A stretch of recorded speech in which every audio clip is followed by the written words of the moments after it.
Thank you, thank you. It's good to see that everyone's pretty happy. But anyways, hey guys, Sly here, and welcome to another episode of the Caspian Game Awards. I'm gonna turn that off for you guys. It's the fan, but I don't want you guys being freaked out by it. But anyways, welcome back to the next episode. Welcome back to the Caspian Game Awards. And today, or tonight, whatever, we're of course going to be talking about the year 2012, because we've been going backwards in time rather than forwards, and I'm regretting doing it this way, but I'm gonna have to commit from this point on. So, but regardless, this one's gonna be an interesting one to talk about, because of just kind of the weird nuances I had to go through for this particular one. So, of course, before we begin, I hope you guys are having a fantastic weekend so far. If you guys can, please make sure to hit that follow button down below and turn the bell icon. We've been getting a lot of traction with a lot of these streams that I've been doing, and I genuinely thank everyone who's been doing them. It really means a lot to me. And I hope we will be able to reach 225 before the end of the summer. If we can get to 250, that'd be pretty awesome, but who knows? But regardless, it helps out the content in the long run, and make sure that you guys get to check out more of these particular streams. So I highly recommend it. But in any event, let's get into 2012. So obviously, as we're going further and further back in time, the further and further away we're going away from modern times, which is pretty obvious. But here's the thing. We are now in the first year where we're fully talking about games from the 7th generation of consoles. Just completely. That's 2 console generations ago. Because 2013 was sort of near the tail end of that, but that was also the beginning of the 8th generation. You know, the Wii U, the Xbox One, and the PS4.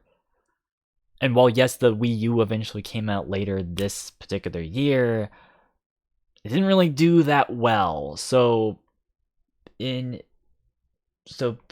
essentially, in layman's terms, this is going to be the first year where we're going to be talking about games that people in chat probably have not played, but I have. Because, I'm a freak who loves playing a bunch of old games that are like, 10 years old or plus, but at this point, I've just accepted my fate. And so do keep that in mind from this point onwards, that for all you younglings in the chat right now, this might be something that's a bit out of your field, but it's still a good way to introduce you guys into older games that I highly recommend, and you guys may have not been able to play. Because at the end of the day, yeah, some of these games you guys might not have been old enough to be able to play. And that sucks, because, well, some of these games are pretty amazing. That being said, let me remind you guys that we are no longer in the era of the Modern Game Awards. We are talking about the Spike Game Awards from this point up until 2003. Holy shit. If you thought that 2013's Game Awards was cringe, this one was really bad. I'm just gonna be straight up honest. It's gonna be terrible when we're talking about the Game Awards itself. Granted, this isn't the worst year. Trust me, 2006, 2003, once we get to the mid-2000s, it's actually gonna be the genuine worst. But there's still a lot of that bullshit, like, I hate using this term. I mentioned this the other time. The quote-unquote alpha male, like, jokes and mentality with that channel. I'm sorry. I actually cringe every time I say that. But you get the point, is that it's essentially that type of, mentality when it comes to how they originally treated the Game Awards back in the 2000s and early 2010s. And it's actually the worst. Like, trust me, I watched some of these episodes with Goldie, like, last week. He couldn't stand, like, 5 minutes. That's bad. So, Now that with all that being said, though, if we're just even taking the equation of 2012 aside, or the Game Awards of 2012 aside, 2012 itself, in hindsight, again, was just unfortunately not a great year. I will say it was better than 2015 and it was better than 2018 because at least I was able to get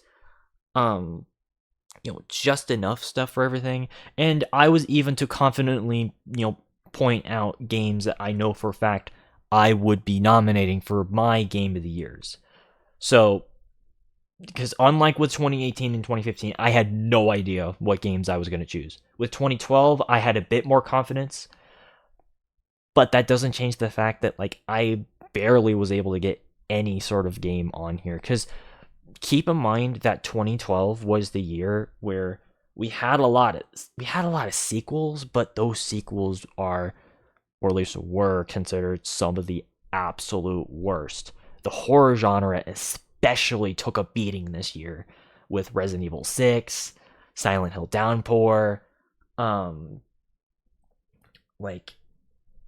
Operation Raccoon City with Resident Evil as well. Horror was just kind of in a awkward.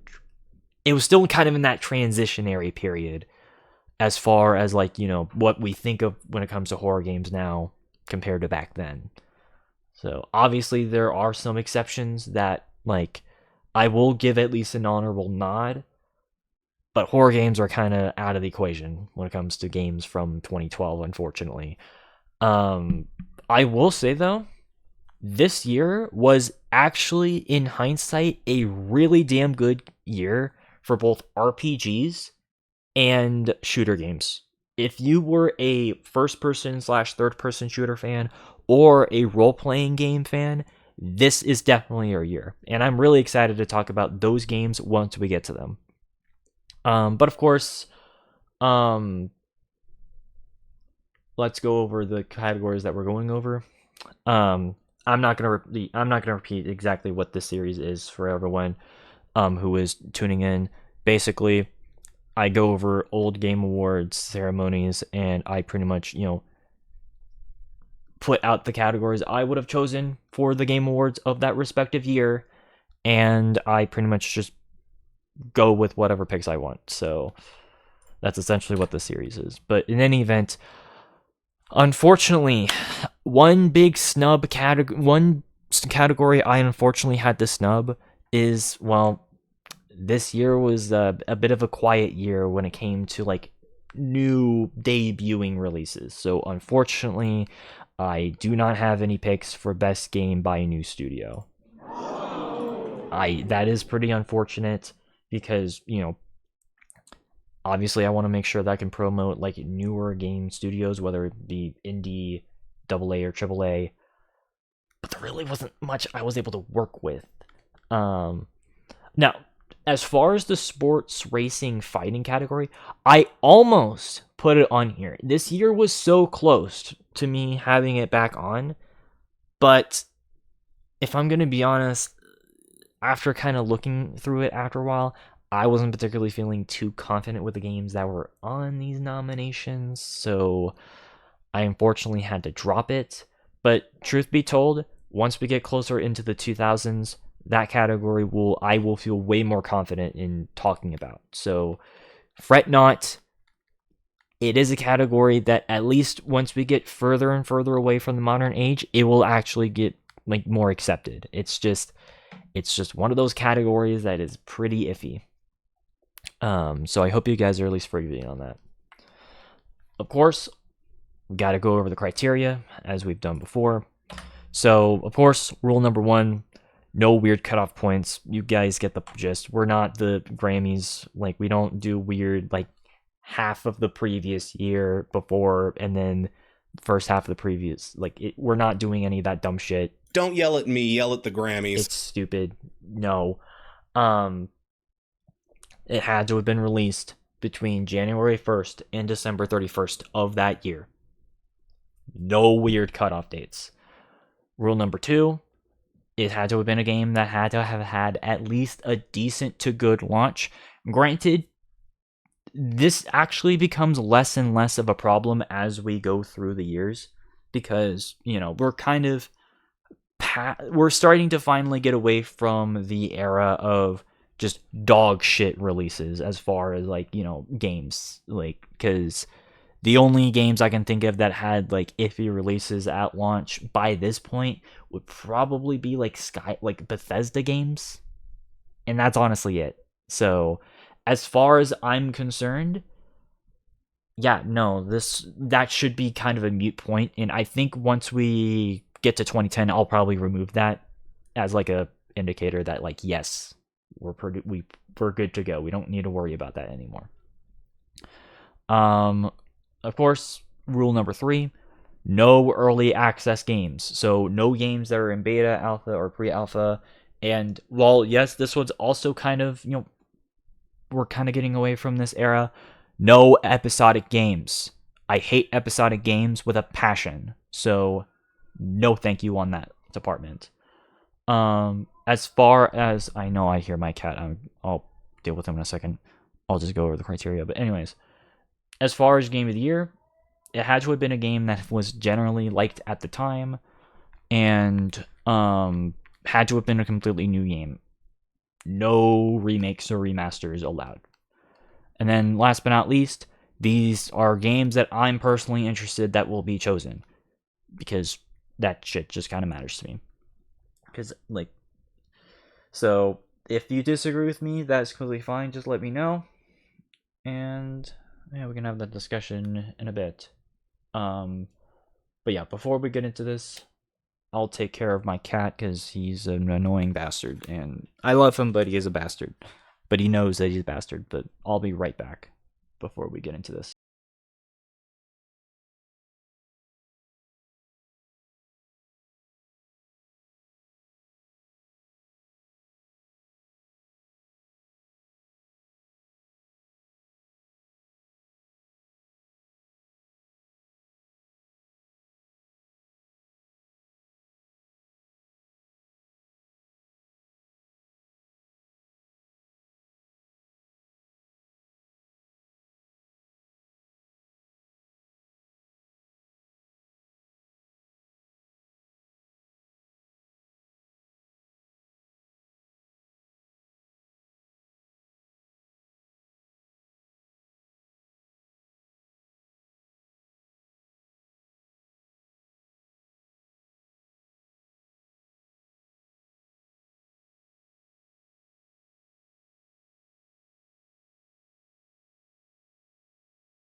All right, I'm back.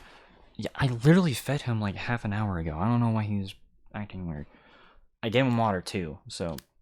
But, alright. So, yeah, we got the criteria? Good.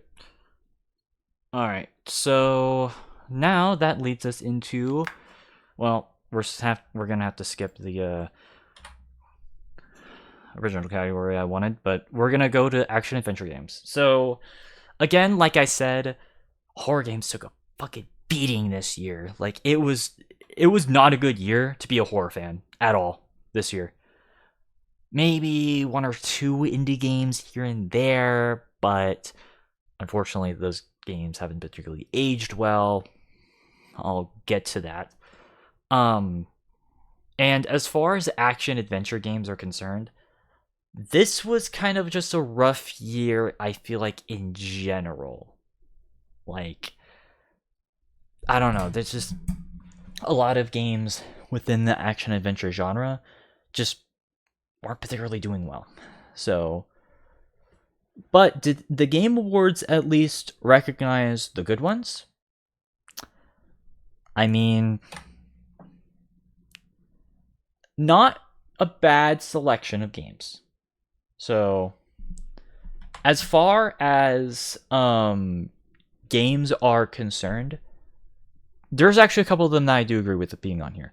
First of all, Dishonored. Perfectly valid. For those who don't know, that is a stealth action adventure game, kind of as a spiritual successor to the Thief games from back in the late 90s, early 2000s. And I mean, it has very, varied mechanics that kind of differentiate itself from that, but it has a very similar vibe.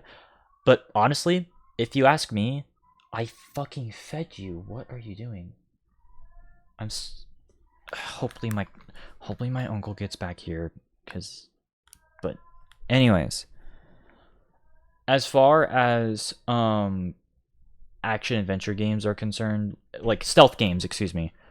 Um I think that it is a pretty good like stealth game in a lot of ways, especially since this is one of the games that actually doesn't straight up penalize you for killing, non-targets, but it does reward you more if you don't kill anyone, which is something that I do appreciate because, it allows you to try to do like 100% complete stealth runs. So that's pretty awesome. Another game that admittedly I kind of was not surprising to be on this, but turns out to be on here. Sleeping Dogs, which has been kind of become a bit of a cult classic in recent years. Like, think like Yakuza meets GTA. That's essentially what Sleeping Dogs is. Originally, it was supposed to be a part of the True Crime series, which, I mean, that's weird. But yeah, as far as like this game's concerned, like, yeah, it's a cool sort of beat 'em up action adventure open world game set in Hong Kong, which, the environments in this game to this day still look really damn good. Granted, I don't think, okay, I played a little bit of this, so I can't really like comment too much. But like I do remember the fighting, the combat in the game was pretty impressive as far as open world games are concerned. Because keep in mind, most open world games that are like crime based open world games, they tend to just do the lazy route and just make it kind of like a pseudo third person shooter. With this game, it removes most shooting mechanics in favor of just straight up melee combat, and thank God they actually do it in a very intuitive way. So as far as I'm concerned, yeah, no, this is a pretty good. I'd say this is a pretty good choice. What about the other games? Darksiders 2. Admittedly, this comes from a place of ignorance, so like I can't really talk too much about Darksiders ones. I only played the first one, but like, if I'm not mistaken, this is like a isn't this more like an RPG than an action adventure game? Again, I can't really comment too much on this if I'm going to be honest, as far as like open world. But I don't even know if this one's open world or not. Again, I genuinely don't know. Maybe like, whenever I do my revision episode, I'll be like, okay, this deserves to be on here, but I genuinely have no idea about what the hell this game's all about. Again, I know more about the first and the third game than I do this one. So yeah, like you know what I mean. So I can't confidently like put this here. And you know what else I can't confidently put on here? Assassin's Creed 3. Now, this game I know got a lot of shit when it first came out. I was there. Like I was there when this game came out. And I remember everyone had massive problems with this game. And I will just say this, I'm not one of those like Assassin's Creed 3 haters. This game just had a bit of a problem of just kind of feeling a bit stale by this point. Because remember, this was around the time when Assassin's Creed was doing a yearly release cycle. Yeah, a yearly release cycle for quasi open world games. A bit of a recipe for disaster, if you ask me. And, well, let's just say that there were a lot of like weird mechanics that didn't really mesh well in this game. Like, for example, the fact that like you can't really go on rooftops in this game because, well, guards spot you way easier. And I don't know, it just feels restrictive, if you know what I mean, as far as like games are concerned. Okay, I'm just gonna grab him because he's gonna be fucking annoying. I'll be right back.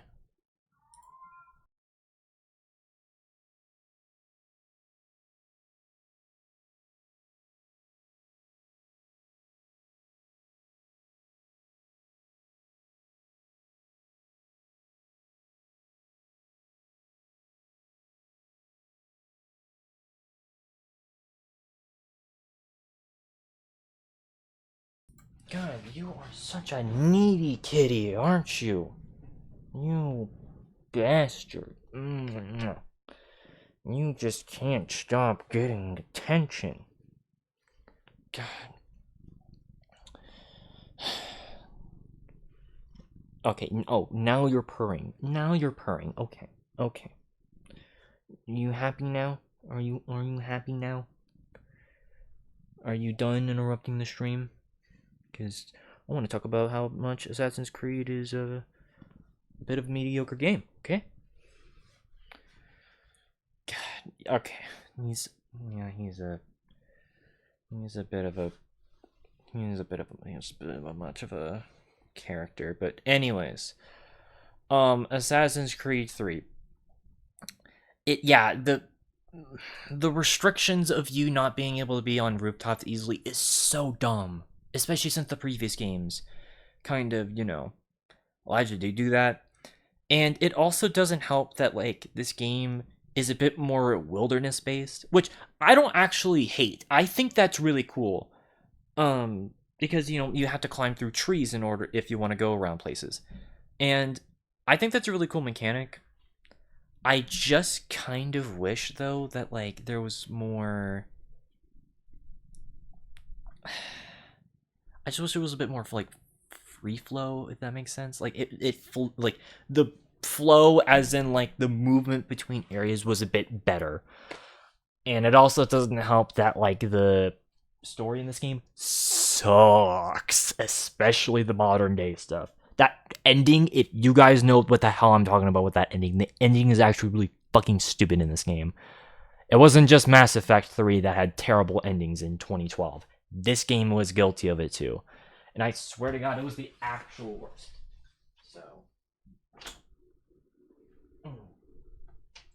So yeah, as far as I'm concerned, this game just has massive problems, and because of that, I just can't confidently put this on here. I will admit, it is a bit of a guilty pleasure of mine. I just can't in good faith put this in the best action adventure category. As far as the winner of what the Game Awards actually gave, they gave it to Dishonored, which, I mean, fair, that would have, that's probably, one of the better choices.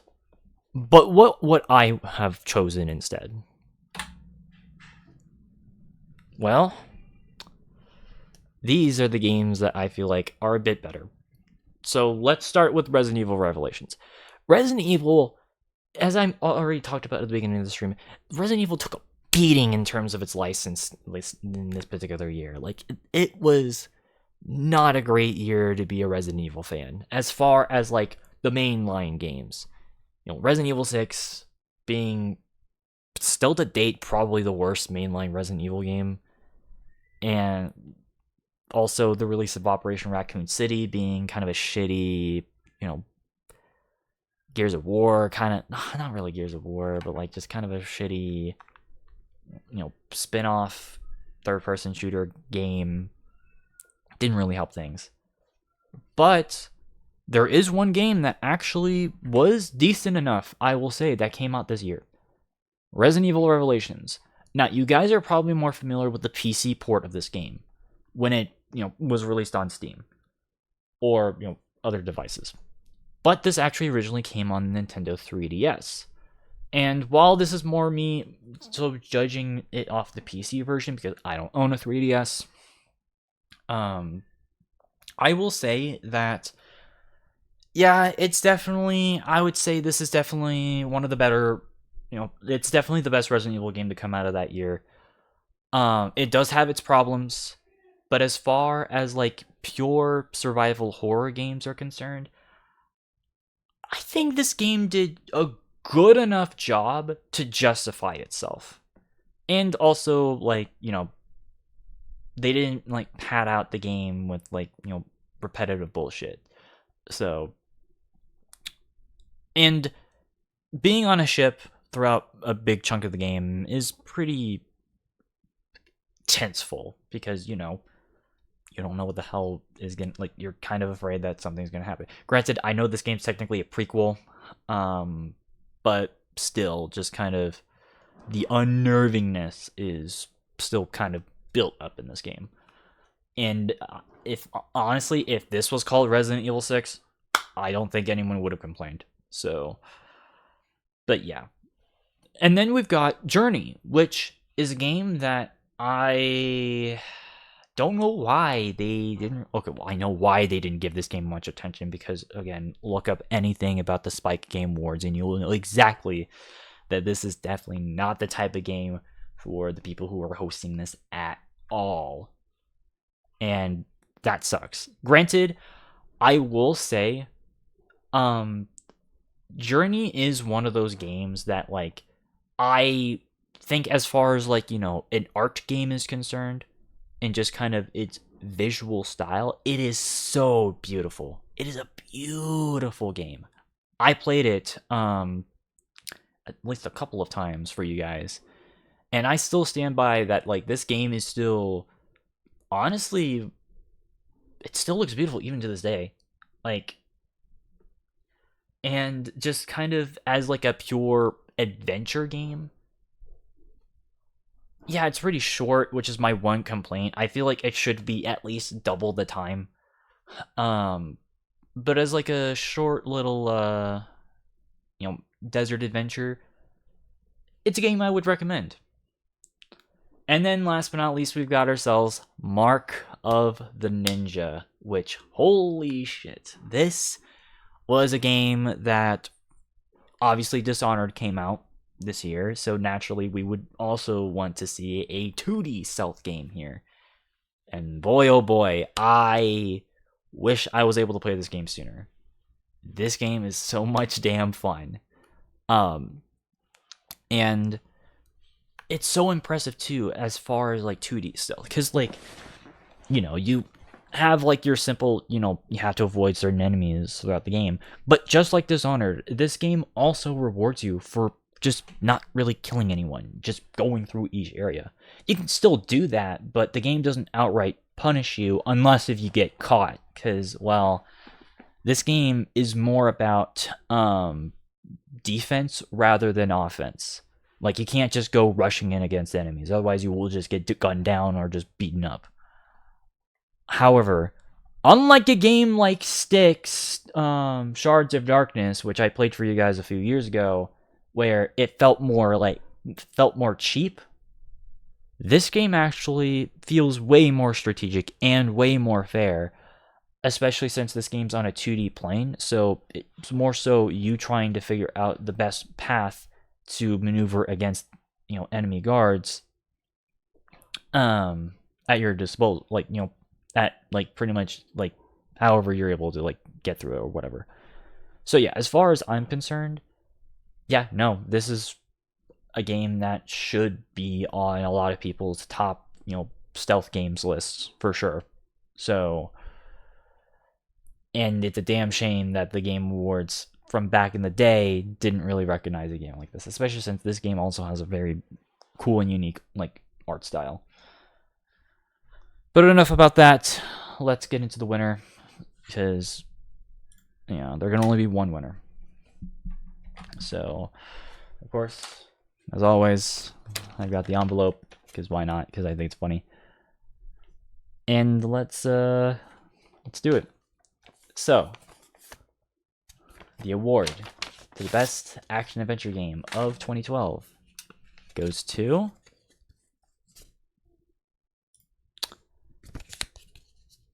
Dishonored.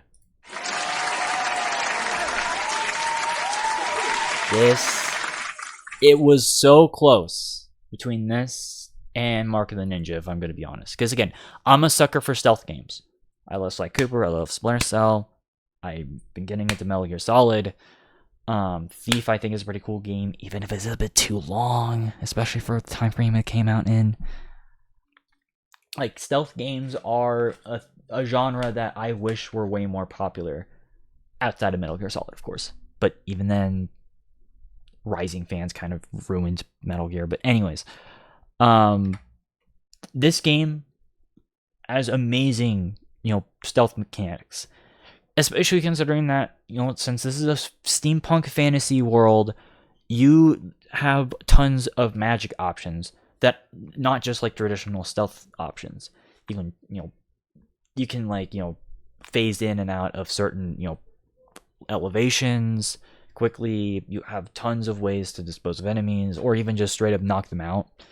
And again, this game rewards you for playing stealth and just not killing anyone, which is something that I think is pretty good in a stealth game. Granted, that's not necessarily something that makes or breaks something for me, especially since, well, you guys probably seen my Splinter Cell and my Sly Cooper and my Metal Gear Solid things.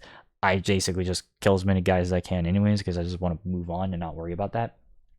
But as far as like, just straight up, having that option is really cool to see. And, since this is a steampunk fantasy sort of setting, it does look really damn cool, especially since, steampunk games, they just don't really exist, or really just steampunk media. It's just not really a thing. So to have a game like that is pretty awesome.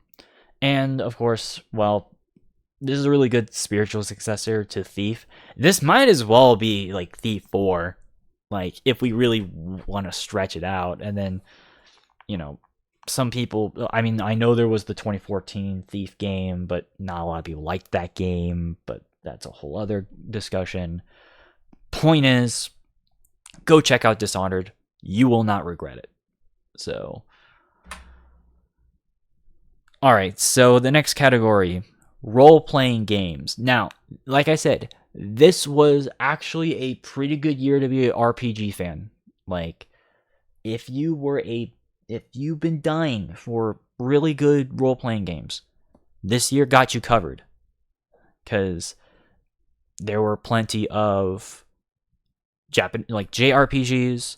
There were a couple of action RPGs that came out. Hell, there was even a really damn big shooter RPG that came out this year.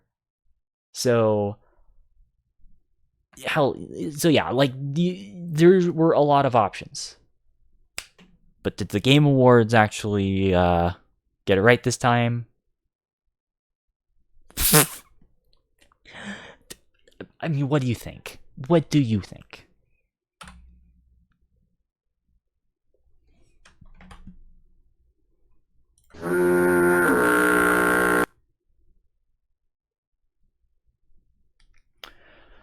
Oh boy. Okay. I think I need to explain. So, let's get the obvious out of the way. Diablo 3 should not be on this list at all. Like, again, this was an early example of a game that had a disastrous launch when it came out. This was a always online DRM based single player experience. Let me repeat that. This was a single player game that required you to be on the internet. And for the first 2 weeks of this game's launch, you couldn't even get into the game itself.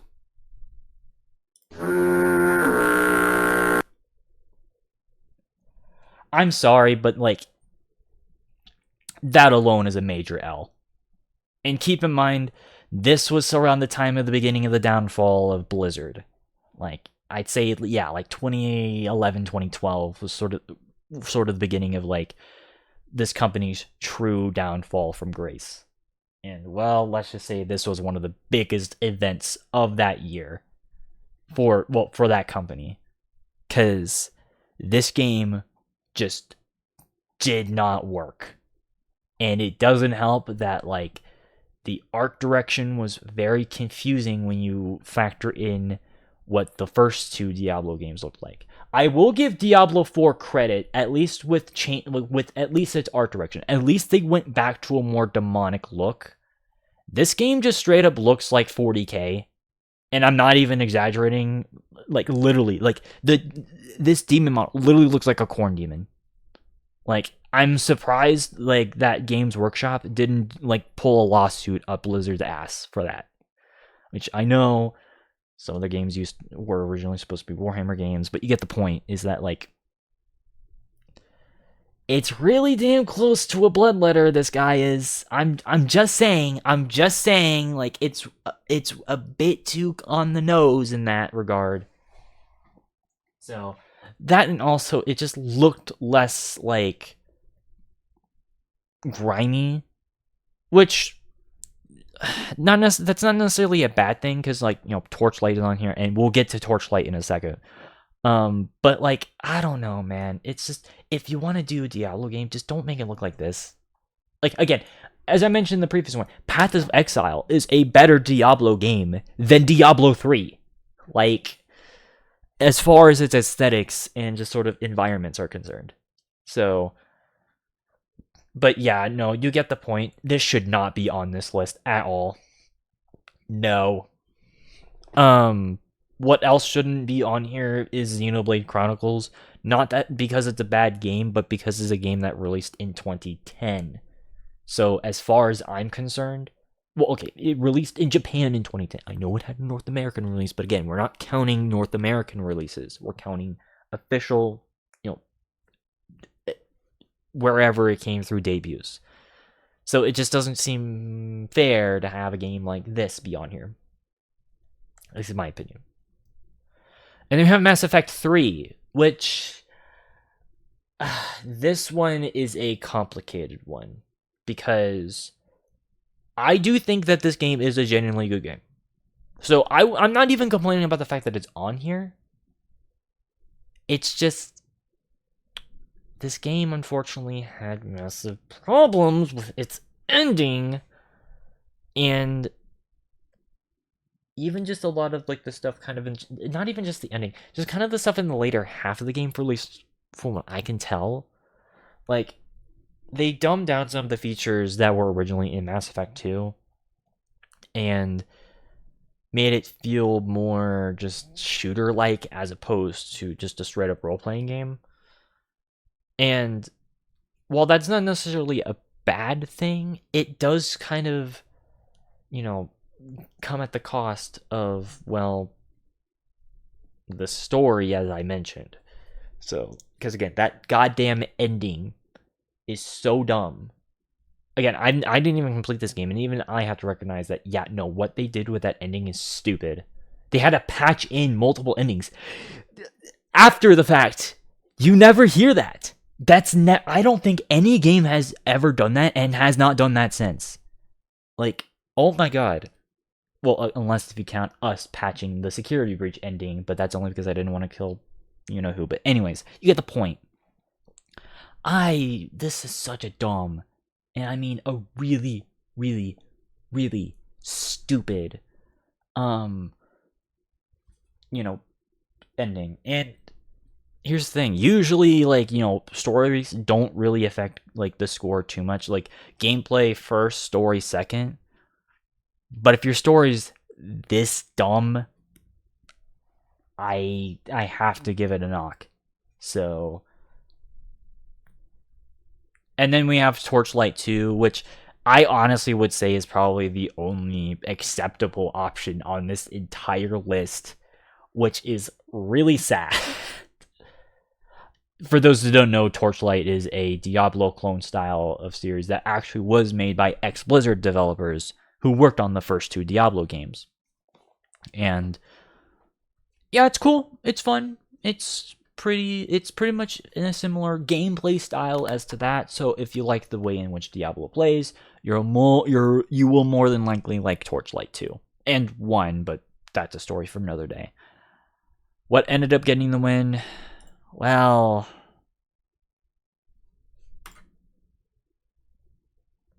again, it's not a terrible choice. It's not the worst. It could have been Diablo 3. Because if it was Diablo 3, then yeah, we would definitely have a problem. It's just I don't feel confident in putting Mass Effect 3 on here, if I'm just going to be truly honest. It's just too risky. And, well, let's just say that public perception isn't particularly the kindest with this game, as far as I'm concerned. So what are we going to choose instead? Well, as I mentioned, 2012 was actually a really damn good year for RPGs. Case in point, all these games. Kings of Amalur, Reckoning. Originally, I think this was originally an Xbox 360 exclusive, which recently got like a remaster. And it's kind of like I will admit, it is a bit more on the basic side as far as like, action RPGs are concerned. Or at least if I remember, this is an action RPG. But like, I mean, I'm a bit biased. I like fantasy games. I think that fantasy is pretty cool. And as far as that style of role-playing games, it did a fair enough job on its own. Like, I'm not gonna pretend that it like blew anything out of blew the role-playing game, thing out of the water, but it's still pretty good. However, that's not even the best fantasy game on this list. Dragon's Dogma, aka the game that Shadow of the Colossus should have been, in my opinion. And I said that, so you guys know that it's true. It's so dumb just fighting only giant bosses. You don't even have the guts to kill me if you know where I live anyways. But anyways, you get the point. Is like, this is what I wish Shadow of the Colossus was. Because essentially, this is an RPG that basically combines a bunch of elements from Final Fantasy, like from the more recent Final Fantasy games at the time, mixed with Shadow of the Colossus, mixed with Elder Scrolls, Oblivion, and Skyrim. And basically does its own thing. It has like a Southern European aesthetic to it, so it has like an Italian or even like a Spanish medieval look to it, which I think looks pretty cool, and gives it a bit more of a flair as opposed to a lot of the more generic medieval England or France or German looking fantasy games that we've seen countless times. And, again, this is a game similar to Kingdoms of Amalur.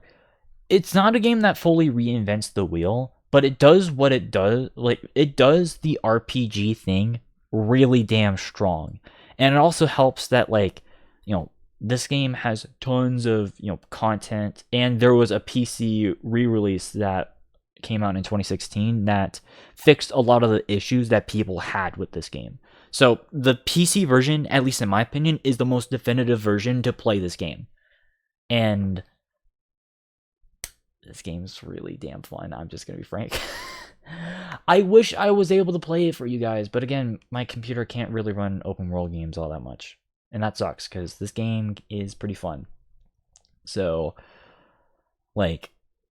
as far as, fantasy RPGs are concerned, I highly recommend you guys check this game out. And you know what else I'm also going to recommend? Guild Wars 2. A game that I actually discovered fairly recently, like only a couple years ago. Because, well, I heard that this game was getting a Steam release. And, this is a MMO. Usually I don't like nominating MMOs, mostly because the games, MMOs typically change a lot over time, and how there might even be instances where the MMOs just straight up don't even get updated anymore and their servers get shut down. Trust me, the mid 2000s to the early 2010s, there were so many MMO games that were released that you frankly just cannot play anymore. Well, not officially. There's tons of fan servers and fan versions of a lot of those old MMOs back in the day.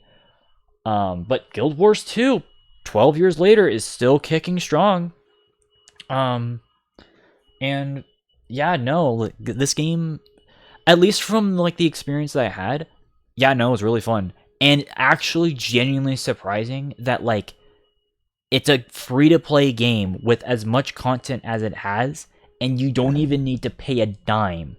Like, that's insane. Like, this is basically, to put it into perspective, this is basically if like Genshin Impact not only was a good game, but like was completely free without any major intrusive microtransactions. They're still in the game, of course, because, you know, free to play games typically have to have at least some sort of monetization. But yeah, no, also someone's vacuuming. I don't know who. I think it's my uncle, but anyways. As far as like that, this blew me away. Like, and it also helps that like the lore of this game I find to be very fascinating. Like, go look up Guild Wars lore for both this and the original game. Like, it's actually very fascinating. So, yeah, no, like this is a really good spot for here. And you know what else I'm actually going to put in the RPG category, which may be confusing to some people? Borderlands 2.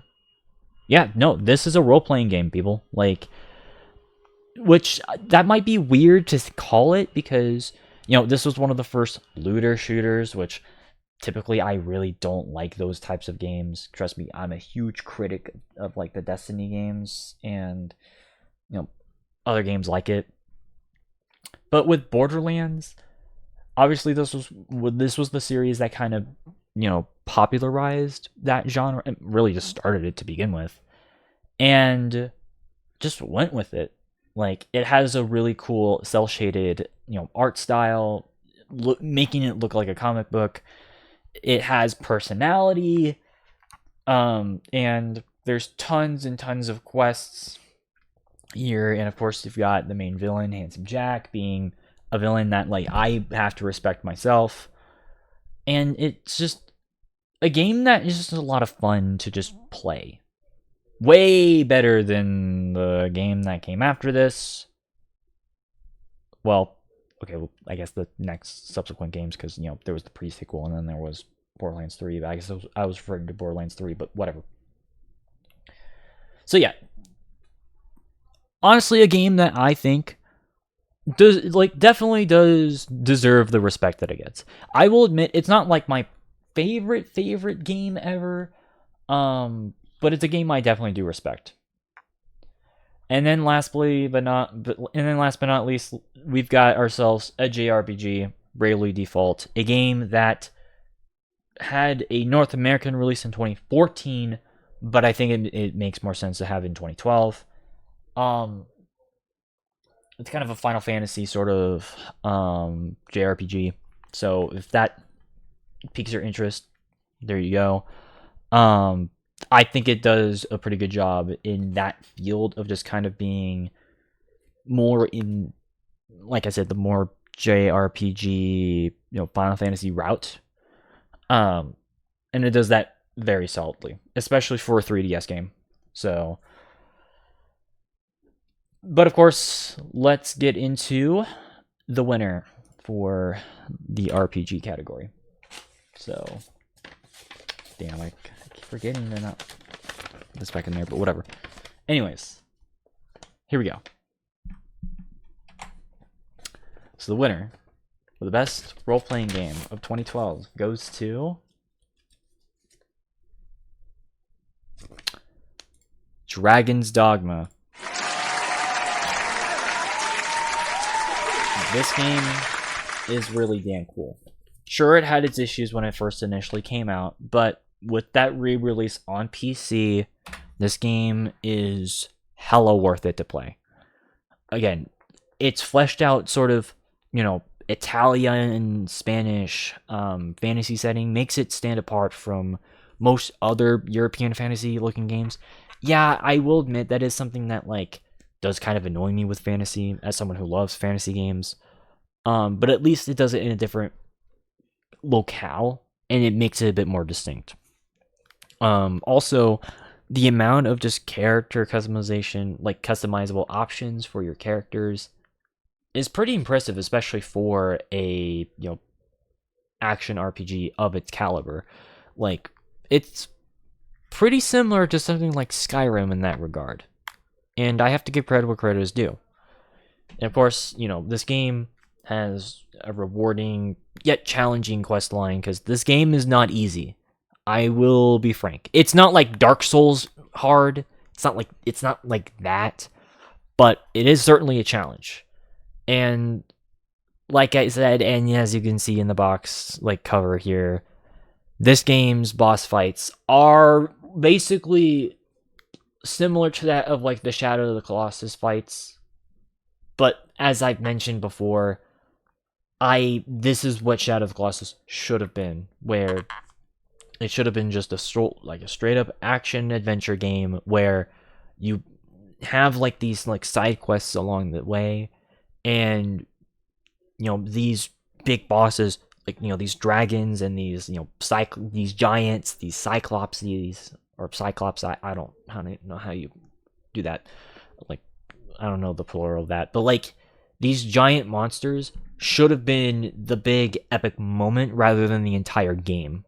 So, and yeah, as far as I'm concerned, this game does, the whole, RP, that sort of taking of ideas and making it its own in a really good way. And yeah, this game, isn't really the most revolutionary game, but why fix what isn't broken? So, check out Dragon's Dogma. If you take anything as far as the role-playing game category, I think it's a really damn fun game. Another category that did really well this year was the shooter category. I think that as far as first person and third person shooters, this in hindsight was actually a really good year in that category. I wouldn't say that this was a bad year at all. In terms of 2012's first person shooters and third person shooters. But did the Game Awards recognize that?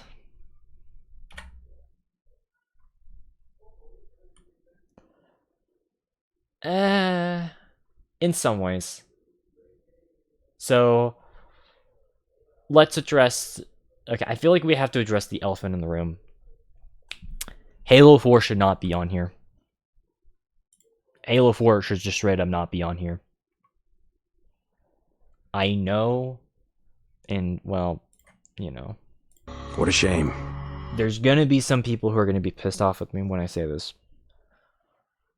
But the only good era of Halo was the Bungie era of Halo. Halos 1, 2, 3, and Reach, and Halo Wars. I'm a bit iffy with ODST.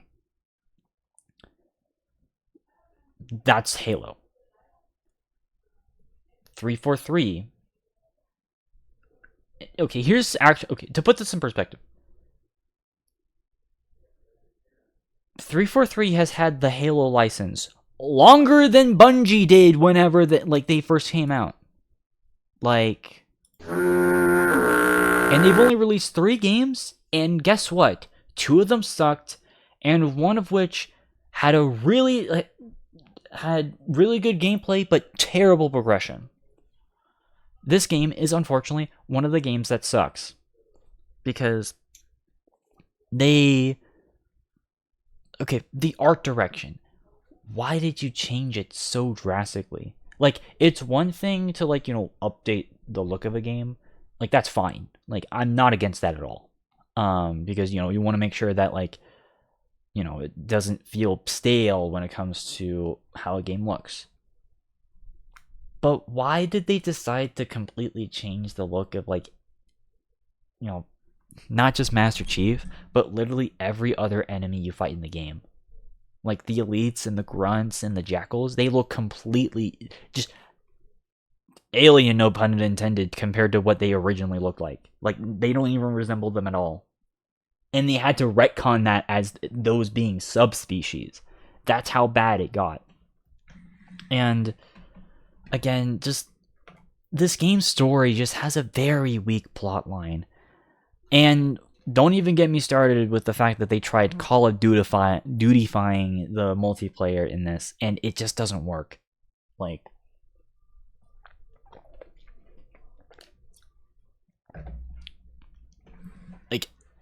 as far as a Halo game is concerned, this is a bad Halo game. And frankly, it's just a bad, like, it's an okay shooter, but it's not a good Halo game at all. Like, and no, Spartan Ops is not a good replacement for Firefight. It is inferior in every single way. It's not even a good Left 4 Dead style of like game. Like, it just doesn't work. So, yeah, as far as I'm concerned, no, this shouldn't be on here at all. As far as Borderlands, well, I mean, I do agree with it getting at least a nod, but we already put it in the RPG category because it's more of an RPG than it is a shooter game. So it's a first-person shooter RPG hybrid, but I prefer to see it more as an RPG rather than a straight-up shooter game.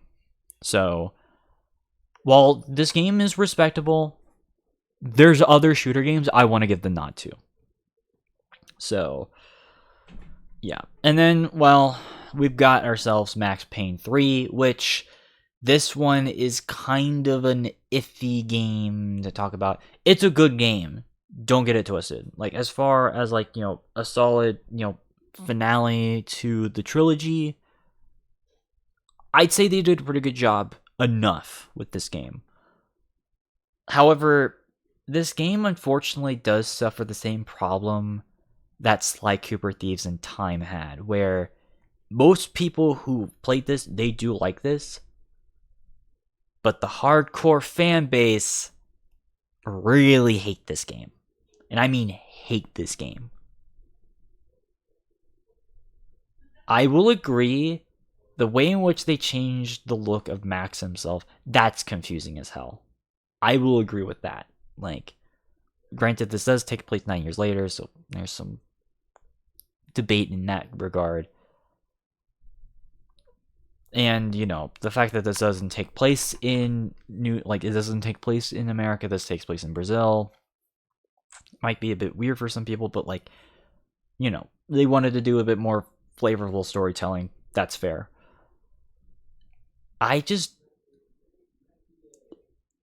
As a game itself and as a narrative, I think it did a good enough job to finalize that story. And that's fair. Like, we don't need another Max Payne game. We don't need a Max Payne 4. They are working on a remake of the original game, which, that's fair. The game is very glitchy on PC. If you guys remember, I tried playing it for you guys last year, and the game is so fucking hard to try to set up on PC. I swear to God, it's actually the worst. So, but yeah, as far as, like, you know, a game, yeah, Max Payne 3, fair. And then, of course, we got Black Ops 2, which normally, you guys have noticed, I've been very hesitant to, like, have Call of Duty games be on a nominee. Mostly because it is a yearly release, you know, franchise, and, you know, let's just say that the reputation of the franchise has definitely soured over time. But we finally reached a Call of Duty game since Modern Warfare 2019 that I actually feel more confident in saying that, yes, this does deserve being on here. Sure, the campaign has aged in certain ways, but the multiplayer has held up pretty well. And I'll even say this, like, whereas, like, most of Black Ops 2 Zombies does hold up as well. Granted, we're not going to factor in the DLC as much, except for the, when did Nuketown Zombies release? Was that a day one launch, or was that later? I don't remember. But as far as, like, the multiplayer is concerned, that has held up. And as far as like the campaign, like, yeah, I made fun of it because of like some of the weird dialogue choices. It's not a bad game though. Like as far as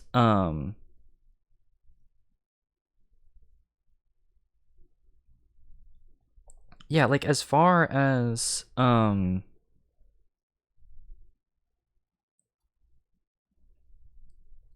okay, it was not a launch thing. Okay, yeah, Nuketown Zombies was not a launch thing. Never mind.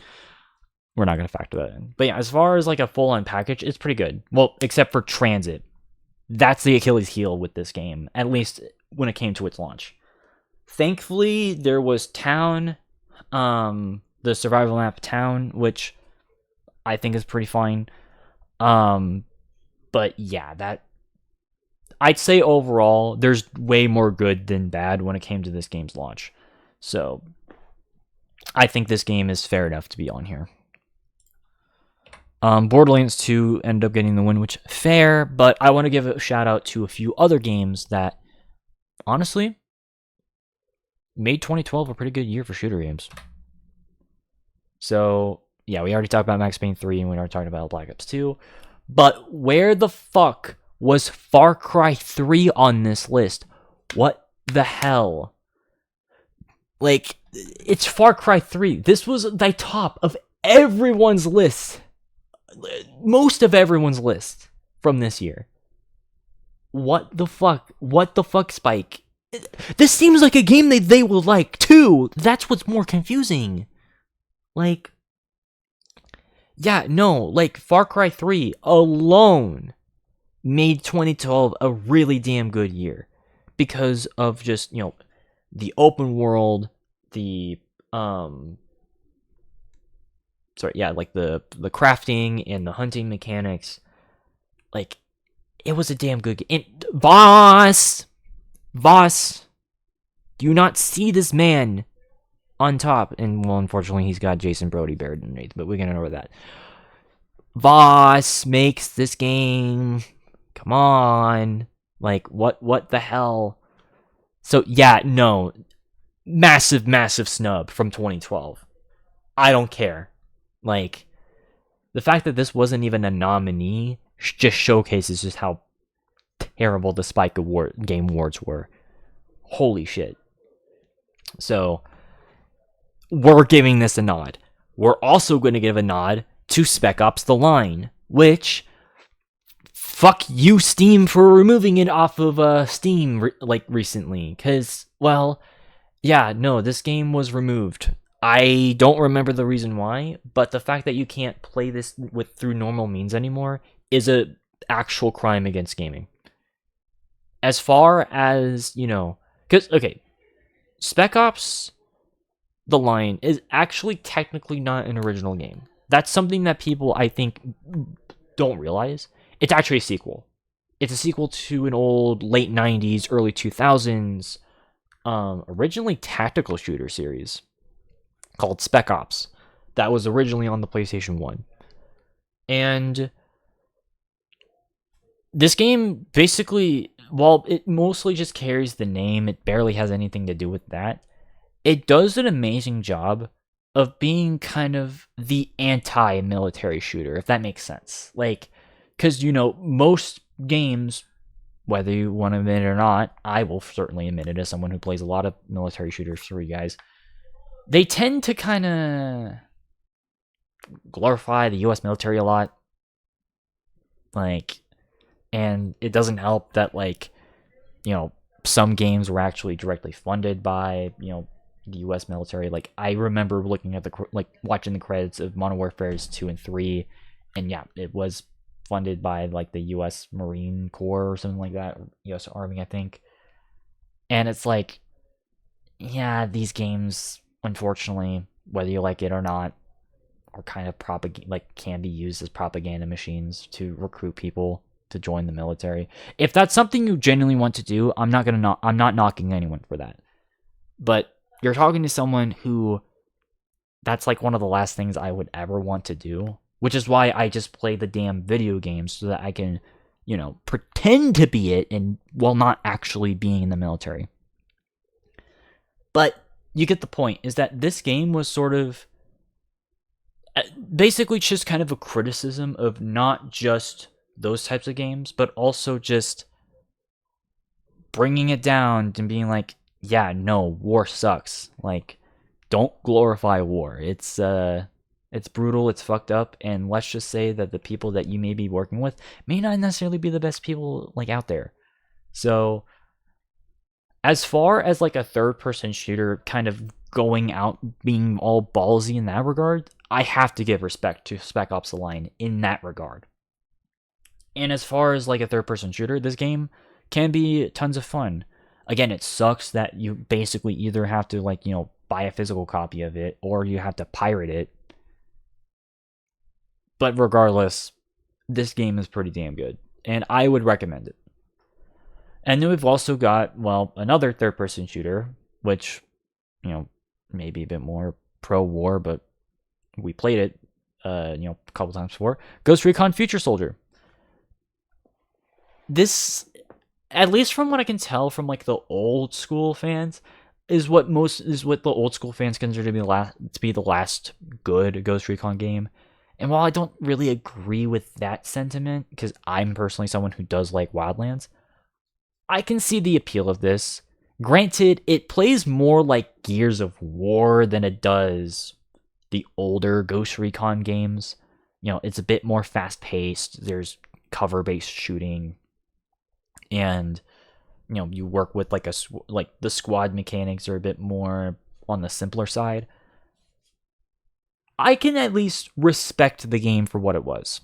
And at least, I streamed it. I had fun with it. I think this game can be quite a bit of fun, even if, the unfortunate truth of the fact that, like, the DLC was kind of made broken because of the updates from a few years ago. Seriously, Ubisoft, stop removing shit. I can still at least, recommend it, especially for someone who is a fan, especially to people who are fans of both military shooters and Gears of War. So, again, I liked it. Honestly, it's funny because I consider both Spec Ops and Ghost Recon like yin and yang as far as like how you personally feel about, military shooters. Like, it's actually kind of uncanny. Because these came out around the same time too, like a month apart, I believe. So, if that piques your interest, yeah. If you want something that's a bit more just kind of casual fun, Ghost Recon Future Soldier is definitely something that I would recommend. If you want something that's a bit more just kind of criticism, check out Spec Ops: The Line. And of course, I can't go away without talking about the last game, PlanetSide 2. A game that I'm also kind of surprised is still open, because this game is 12 years old. It's an MMO FPS, and it's still going strong. Like, I was playing this actually like, a few days ago. And yeah, no, this game is surprisingly still really fun to play. It does have a bit of a monetization problem. And like, it can feel a bit lacking, but the fact that like this is basically Battlefield in a grand open world scale is so much fun. Like, just, it also helps that there's, tons of, there's a good enough variety of different classes and vehicles that, you can have tons of fun. And it's free to play, so it's not like you're losing out when it comes to like, anything money related. So, yeah, as far as like, strictly multiplayer games, this game's a lot of fun, and I highly recommend it, especially since, unfortunately, these games are kind of few and far between, because the only other franchise I can think of that did something like this is MAG, and, well, those servers shut down like 10 years ago, and I was never able to ever play it myself, so, which is unfortunate because it looked cool. And I want more games to be like this. Just imagine if like there was a World War II version of this. I would instantly play that shit. Like, yeah, like imagine like a Battlefield 5 or like a Hell Let Loose, except it was a massive like open world like France or like, Eastern Europe, or like a giant, archipelago of like islands in the Pacific. That would be so sick to play. Or shit, not even like something like that. Even just something that's like a bit more of a modern setting. It doesn't even have to be World War II. Because admittedly, that's my one thing, is that it's not a knock against the game itself. It's just I wish there was a game like this that was a bit more grounded in a more realistic setting. That's a tiny nitpick, but it's not really a nitpick against the game. It's just personal preference of what I wish existed. But of course, I think it's pretty obvious exactly what game I'm going to be choosing, as far as, best shooter game of 2012. So let's just get this out of the way. All right, the award for the best shooter game of 2012, shooter game of 2012 goes to Far Cry 3. What else would it be?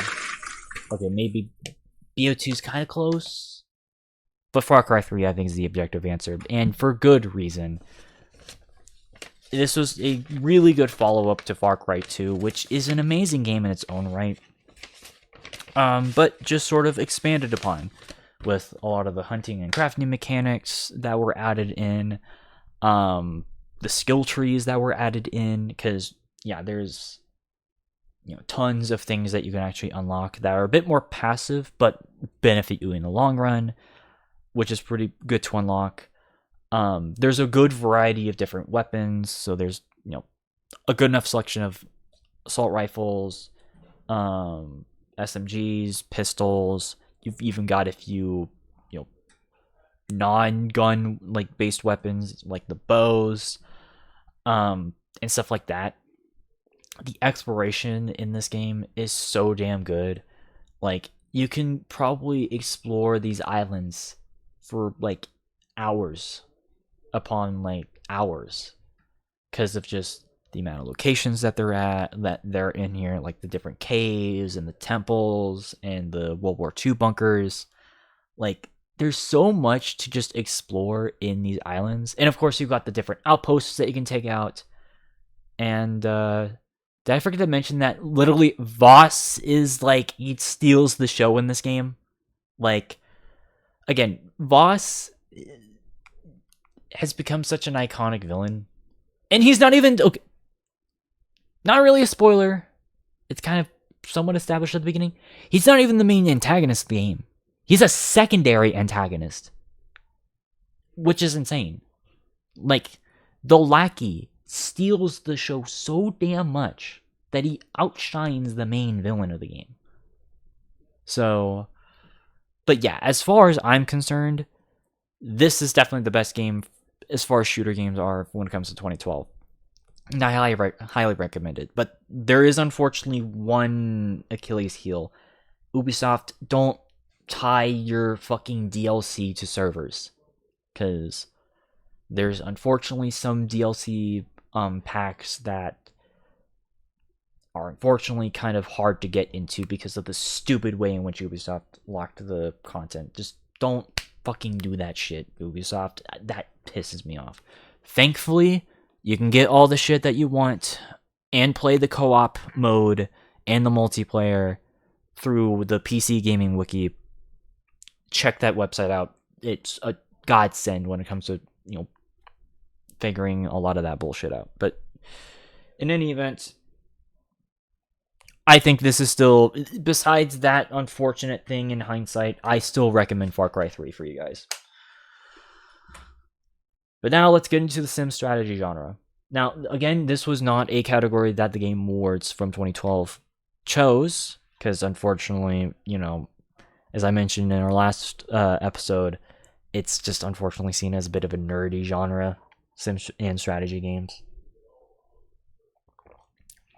And truth be told, I almost did not have this category. But I was able to just kind of justify just enough games from 2012. Barely, but just enough.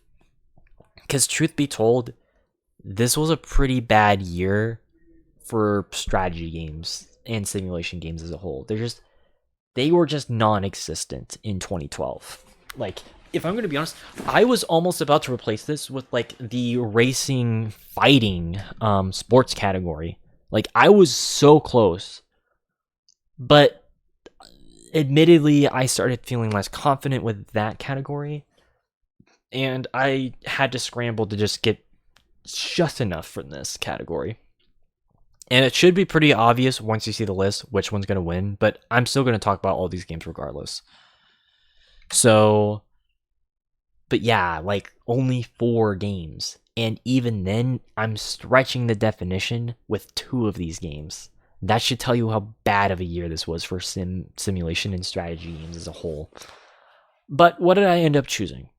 Well, Crusader Kings 2, I think, as far as grand strategy games are concerned, does a fair enough job.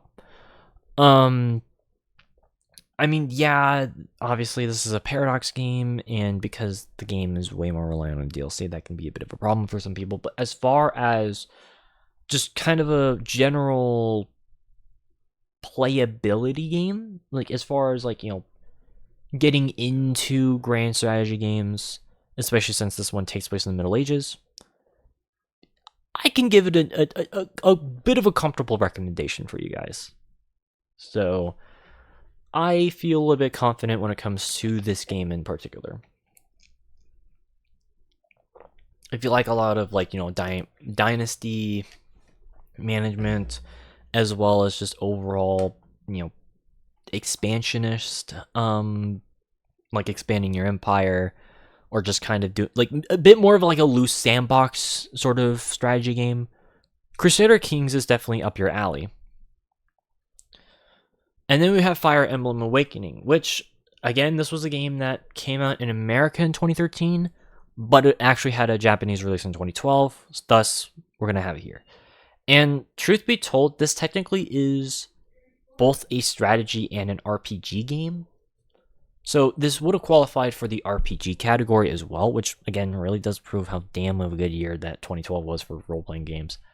But I decided to mark it here because, well, you do typical, you know, strategy-based combat in this game.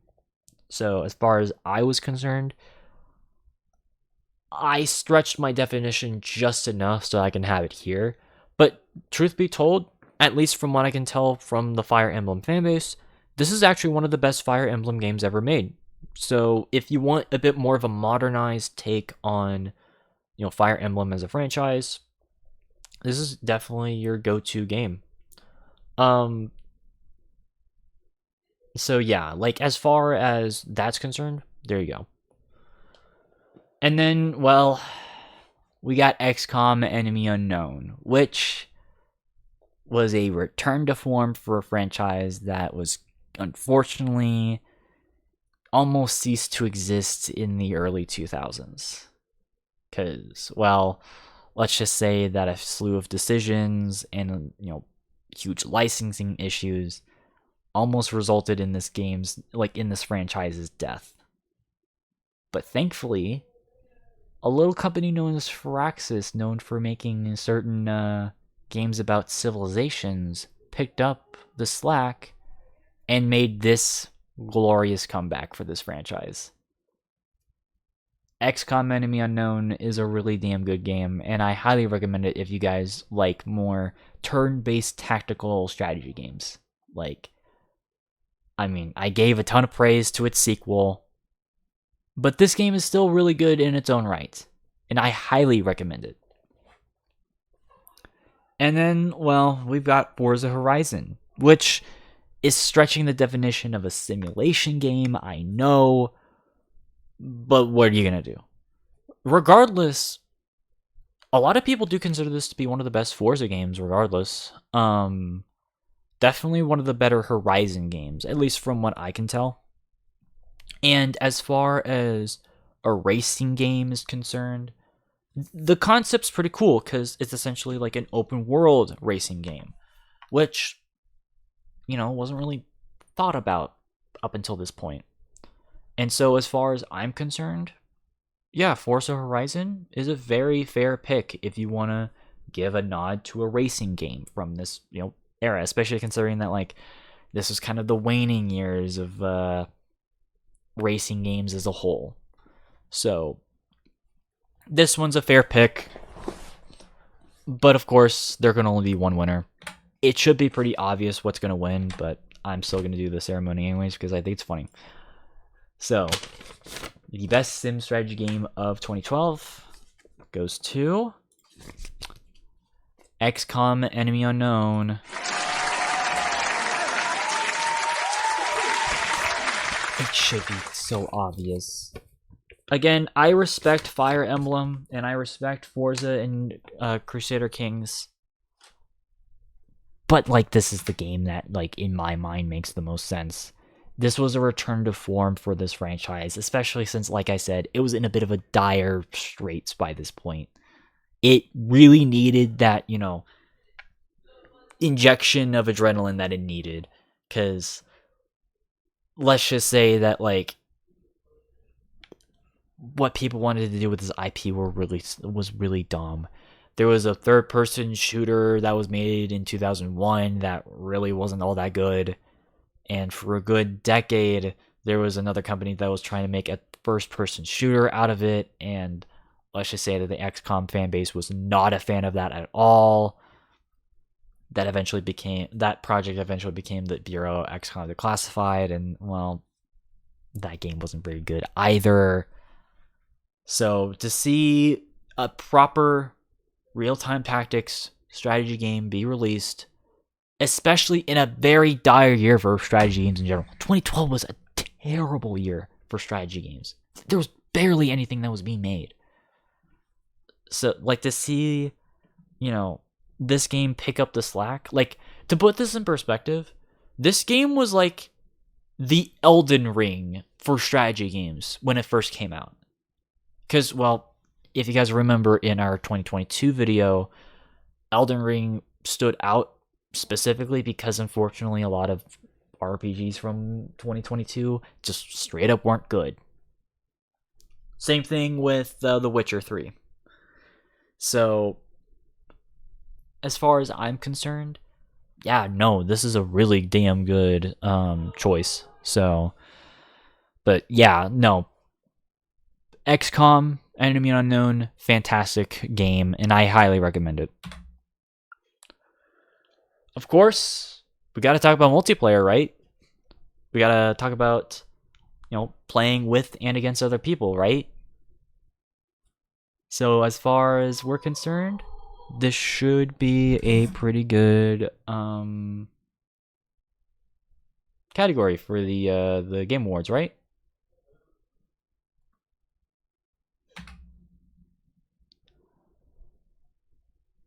It's about 75-25. I mean, I've already talked about Black Ops 2. I already talked about all these games. I don't think I really need to repeat myself. Halo 4, the biggest L on this list.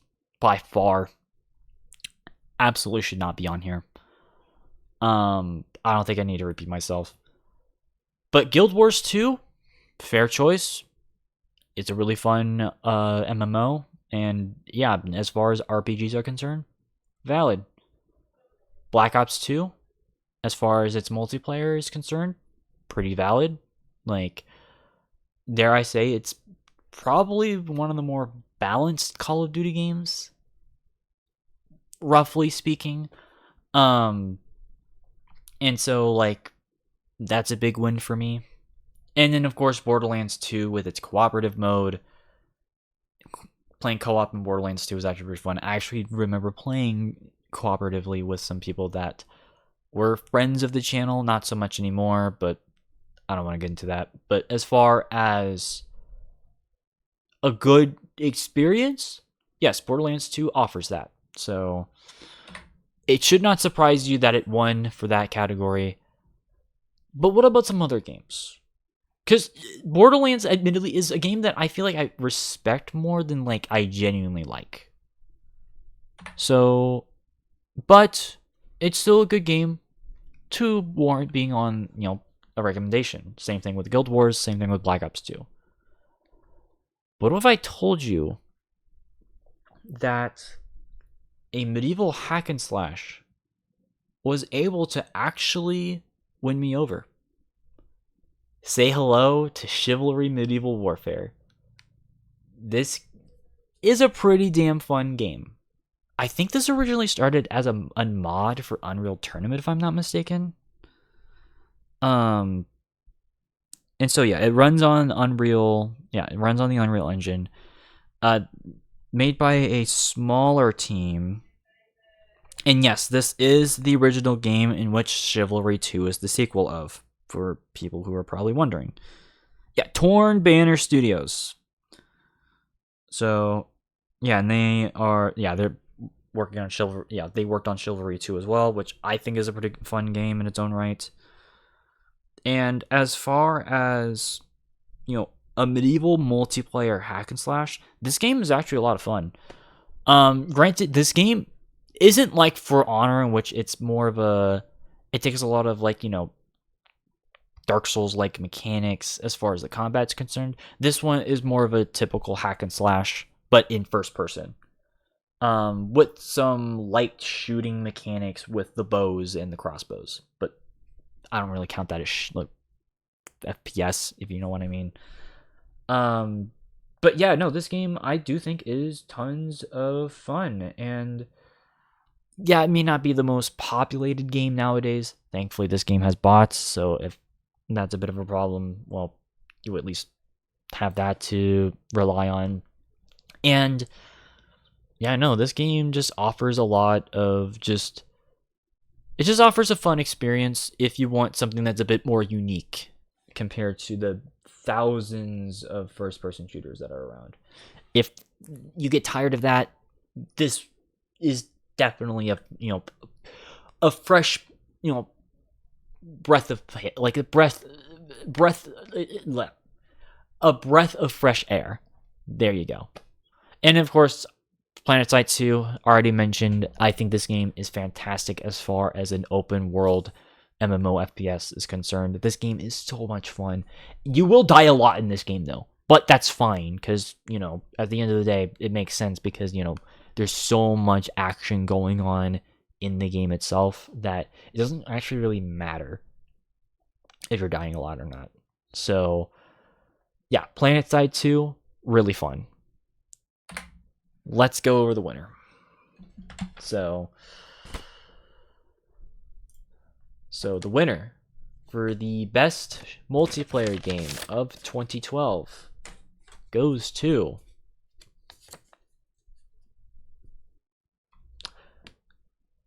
Call of Duty Black Ops 2. I think this is the first time that Call of Duty has finally won an award on this channel, which is pretty sad when you think about it. So, and again, usually I don't feel comfortable doing this, but I could not deny just how much fun this game was and still is. Again, this game, I'd say, is mostly balanced as far as weapons are concerned. I wouldn't say that there's that one gun that absolutely dominates in this game, because with Call of Duty there tends to be a problem in a lot of the games where there's one clear gun that absolutely just destroys. In Black Ops 1 it's the FAMAS and the AK-74. In World at War, it's the MP40. In Call of Duty 4, it's the M16. In, the Modern Warfare 2019, it's the M4. In Black Ops 3, I think it was the VMP, if I'm not mistaken. Infinite Warfare, the NV4. World War 2, the BAR, the Advanced Warfare, the BAL, and the ASM-1. There's tons of weapons that there's always that one or two selection of guns in every single Call of Duty that just absolutely dominates. But in Black Ops 2, this is one of those games that I would say that the weapon balancing was genuinely really good across the board. Granted, there are some weapons that are a bit more powerful than others. I would definitely say that the SCAR and the DSR pre-patched, the Ballista, what's another one? The Vector, at least in my personal opinion. The Remington. Like, there are annoying weapons that you might see, and there's some dumb tactics like C4 spam and quick scoping and drop shotting and bullshit like that. But it's not frustrating, or at least super frustrating in comparison to other Call of Duties. Like, with Modern Warfare 2, I get pissed off in that game, and I'm talking about the original. In Black Ops 3, I get pissed off in that game a lot. In a lot of other Call of Duties, it feels more frustrating to play. But surprisingly enough, this is one of the few games that I don't get super frustrated with playing. And that's awesome. And it also helps that this game, even at launch, had a really damn good selection of maps, with maybe like 1 or 2 exceptions at launch. Like, this game had tons of, good variety of, weapons and maps.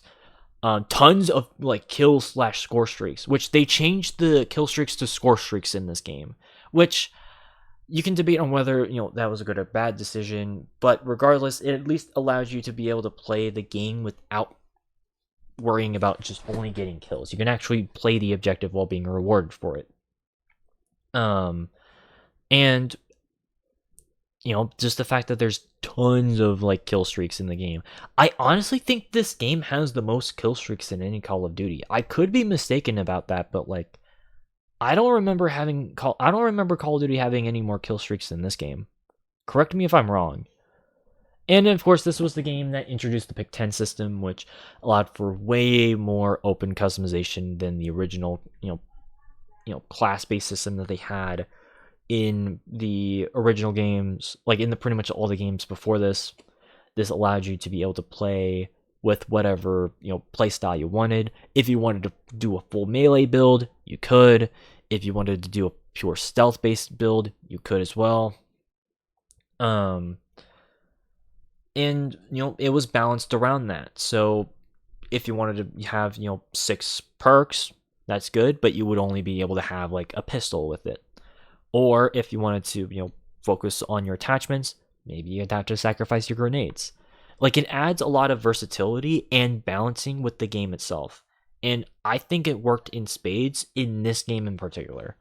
So, yeah, as far as I'm concerned, this game is a really damn good shooter multiplayer. Like, even if you are someone who hates Call of Duty, you at least have to...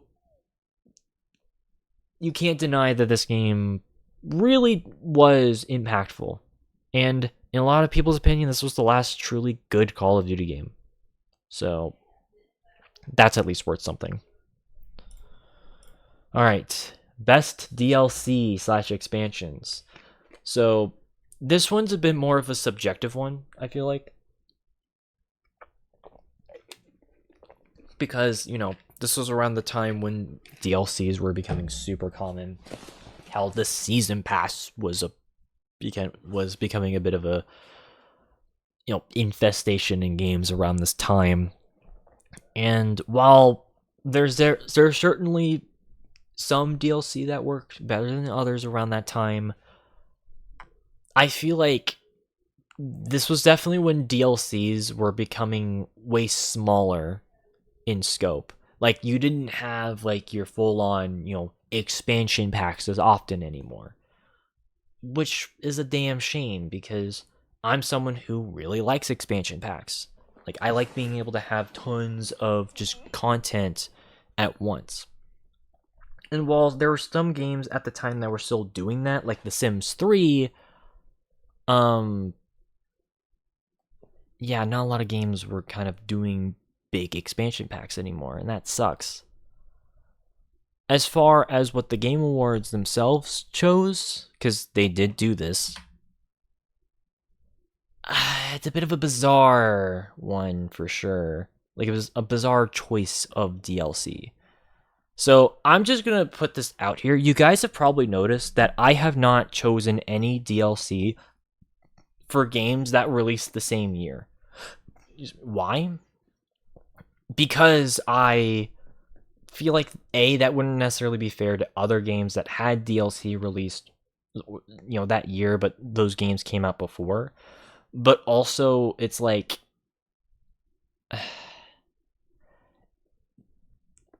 it's just kind of weird to have like games be nominated multiple times outside of like the big 3 categories that we have. You know what I mean? Like, I don't know. I just have never been comfortable about that. And obviously, by that very nature, the Mass Effect 3 Leviathan and the Borderlands 2 Necromancer, I would not really nominate myself personally.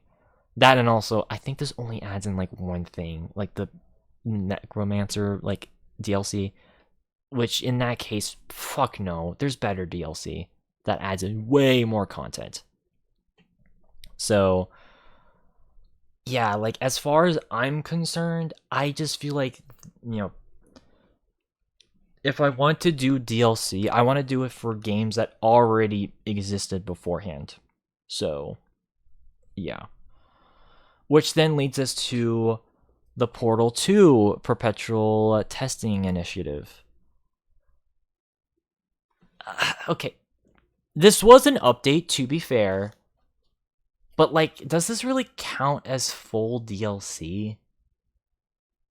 Because here's the thing about this, is that, well, yes, this added in the ability to make maps. That's essentially what it is. It's just a map editor. It's not really like, new, fully fleshed out content for the game. Granted, it did allow for people to create their own custom, Portal like challenges, which that in and of itself is pretty awesome because it allowed longevity for a game that otherwise probably would have been a short game to begin with, because the first Portal game, as good as it was kind of on the shorter side, and because there wasn't really the ability to input your own content, replaying that game is pretty limited. But with this particular update, this allowed for more stuff to be released for Portal, and that is pretty awesome. So yeah, as far as I'm concerned, not a terrible thing, but this wouldn't have been my first choice. But then we get to the Skyrim Dawnguard DLC. So Skyrim had pretty good DLC, I'd say, like for the most part. However, this is not the DLC I would have chosen, because while yes, this does add in, tons of like new, weapons and items and stuff like that, I wouldn't say that like this was peak Skyrim DLC. At least in my opinion, from around the time. And again, I know we can meme on Skyrim with its tons of re-releases and tons of updates over the years. I get it. But if we're talking about this game kind of away from the vacuum of all of its ports, yeah, like, this isn't a bad DLC by any means, but like, compared to what I ended up choosing for Skyrim, you'll see exactly what I mean. Which, by the way, this one, the thing, which, I mean, if I were to have chosen any of these, that would have been my choice. But I'm going to make an argument on exactly why Dragonborn is the DLC that should have been on here. Now, to be fair, when the Game Awards 2012 happened, I think Dragonborn was either just released or it was about to release. So unfortunately, because of that, it was released in a very, very, very awkward time. But keep in mind, this is the one that allowed you to go back to Morrowind, which is pretty insane, as far as I'm concerned. Granted, it wasn't the entirety of Morrowind, it was more a section of it, but the fact that you can go there was pretty awesome. And of course, just all of the new slew of weapons and spells and items that you can use. I think just that justification of adding in a completely new area makes this one more worth it, at least in my opinion. Like, I don't know. That's just, to me, is what an expansion or a DLC should strive for. It's just to add more content. Not just like, smaller bits and pieces, but like full-on locales. That's what I really like about DLC. But then we've also got some other DLC over here. We got Dark Souls' Artorias of the Abyss, which, of course, we've talked a lot about Dark Souls. I feel like I know I haven't streamed it for you guys, which I don't know if I feel comfortable about streaming Dark Souls for you guys, if I'm gonna be honest, because of just the difficulty, and I really don't want to look like I'm getting pissed for you guys at all. But this is another fair choice. Adds in new bosses. Again, also adds in new areas that you can go to. And yeah, this one definitely offers a bit of a challenge. And yeah, if you want more of that sort of Dark Souls 1 gameplay, there you go. It helps that the remastered version of this game does feature this DLC by default, so you can play with it whenever you want. So yeah. And then of course we've got Civ 5's God and Kings DLC. And I will admit, this is a good DLC for Civilization 6. I don't know if this is the best choice of DLC for Civ 5. This was the first full-fledged expansion for Civ 5, by the way. And while yes, I think it does add in just enough. I do feel like it can be a bit on the weaker side when it comes to, its offerings. At least in comparison to one of the DLCs, which I admit I completely forgot about. Again, I'll add it in the amendment episode. But as far as I'm concerned, it's still good regardless, if you want more of what's to offer here. But yeah, it's not something that I would say is immediate.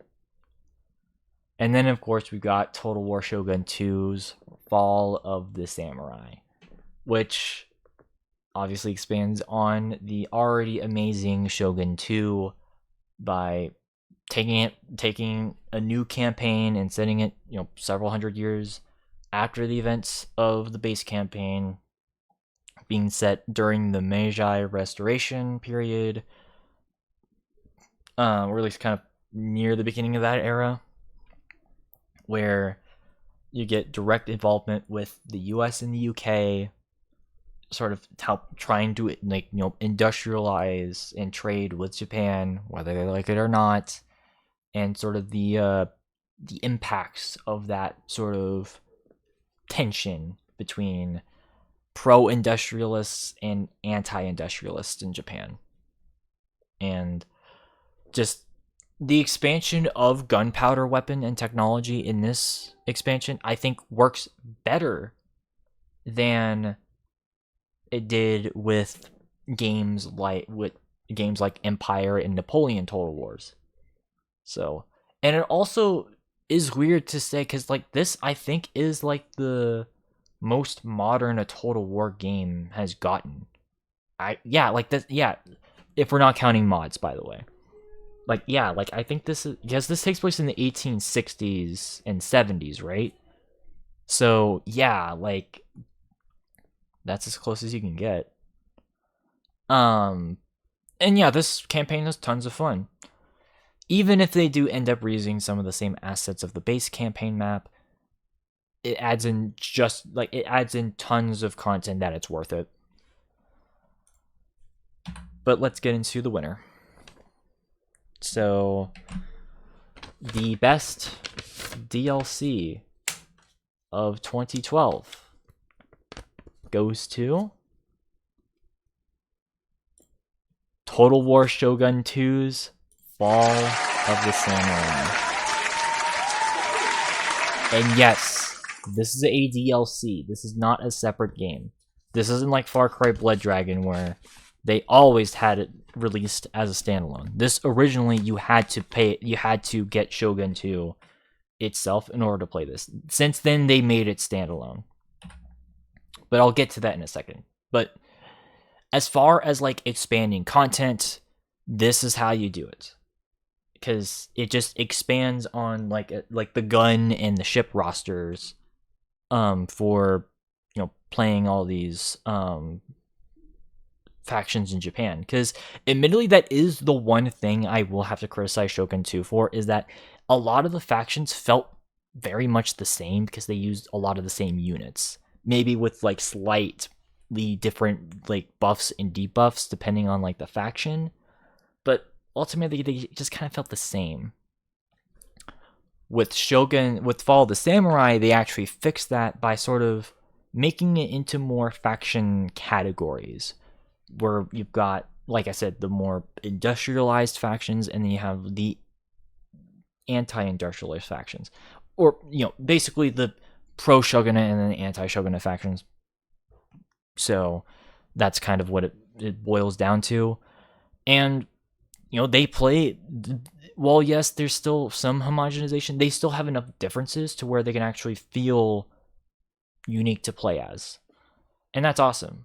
And like I said, they did reuse like the map from the base campaign, but it's redone to where locations are different.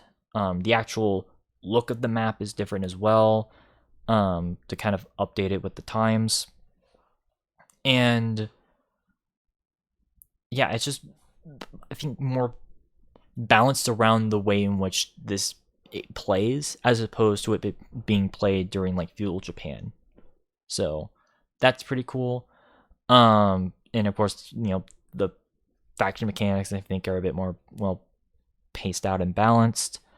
And well, even though originally when you first got this game, you had to have bought Shogun 2 Space Game in order to play it, but they made it standalone later down the line with the whole with the Total War Saga line of games. And while I'm not particularly a big fan of that rebranding, it's at least cool to see that like that sort of evolution of just kind of being able to play this on your own time, on your own pace, or not. Let me phrase that. It's good for people to be able to play this without having to buy something else to do so. Granted, my copy of Fall of the Samurai does require base game Shogun 2, but I'm fine with that, like, because I like being able to play as like the different factions anyways. But regardless, I do recommend you guys check out this DLC if you guys already like the Total War games in general. But of course, let's get into the big three categories. Art direction. So, of course, the Spike Game Awards would not give a shit about art direction. They only give a shit about if the game, appeal to the dude bro types. But we're not the dude bro types. We're just, here, I guess. And we just like talking about games as an art form. Which, we're going to talk about what games do it the best. So, admittedly, yeah, these I feel like were like the best games to kind of do it for. Because admittedly, yeah, like as far as I'm concerned, yeah, like this is kind of like, this was an era, and once we get more deeper like into the 7th gen, yeah, unfortunately games were more focused on being photorealistic rather than like art looking, which isn't necessarily a bad thing, especially for me, because I do personally prefer games that try to go for a more realistic look. It does kind of come at the cost of visual uniqueness.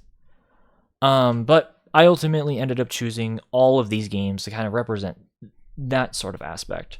Of course, Journey, a beautiful looking game that was heavily inspired by Central Asian architecture and culture, and it looks so damn cool. Sorry about them yelling, they're watching a game. Anyways, yeah, like as far as like a that sort of look, I think it does it in a pretty good way. Mark of the Ninja also has sort of a, sleek, cartoonish comic book look to it that I think looks really good, especially for a stealth game. And it looks like it's like I don't want to say a comic book come to life, because if I'm going to be honest, I think Borderlands 2 does that in a better way. Especially with that game cell shaded look, but definitely like, an animated series. Like, that's kind of how I see Mark of the Ninja. And it has just look at the cover art. The cover art should tell you everything. Same thing with Borderlands 2's cover art, which of course has that cell shaded look and has that sort of wacky comic book feel to it. That is pretty distinct with the franchise. And yeah, as far as games that look like that, Borderlands 2 admittedly does it probably better than most other games. So that's pretty awesome. And then of course XCOM, with its more, visually distinct sort of mix of both old school science fiction and new school science fiction, especially with the alien designs. Like, damn. Like, it's clearly inspired, like, the way in which XCOM's looked, it's clearly inspired by, 50s and 60s B-movie sci-fi, but it's also clearly inspired by more contemporary science fiction, especially with, stuff like Halo, or I can even see a little bit of, Unreal Tournament, kind of sprinkled in there. And I think it's done in a pretty cool way, as far as, making it kind of contemporary sci-fi without fully committing to it, still doing its own thing. And that's something I really do like. But of course, there can only be one winner.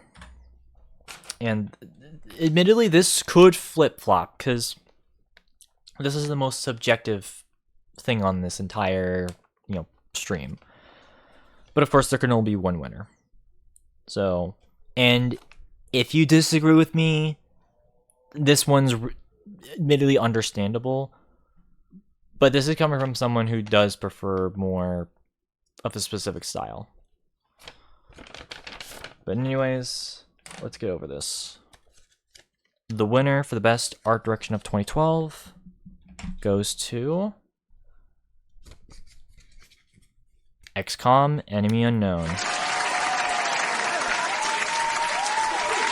I will admit, this is probably the most controversial pick. Again, it's mostly just for preference, because I prefer a bit more a game that does look more realistic, but can take liberties with that realism and make it its own thing. Especially considering that this game does have a visual art direction anyways. Because of that sort of mixing of old 50s and 60s, science fiction with more contemporary and modern sci-fi.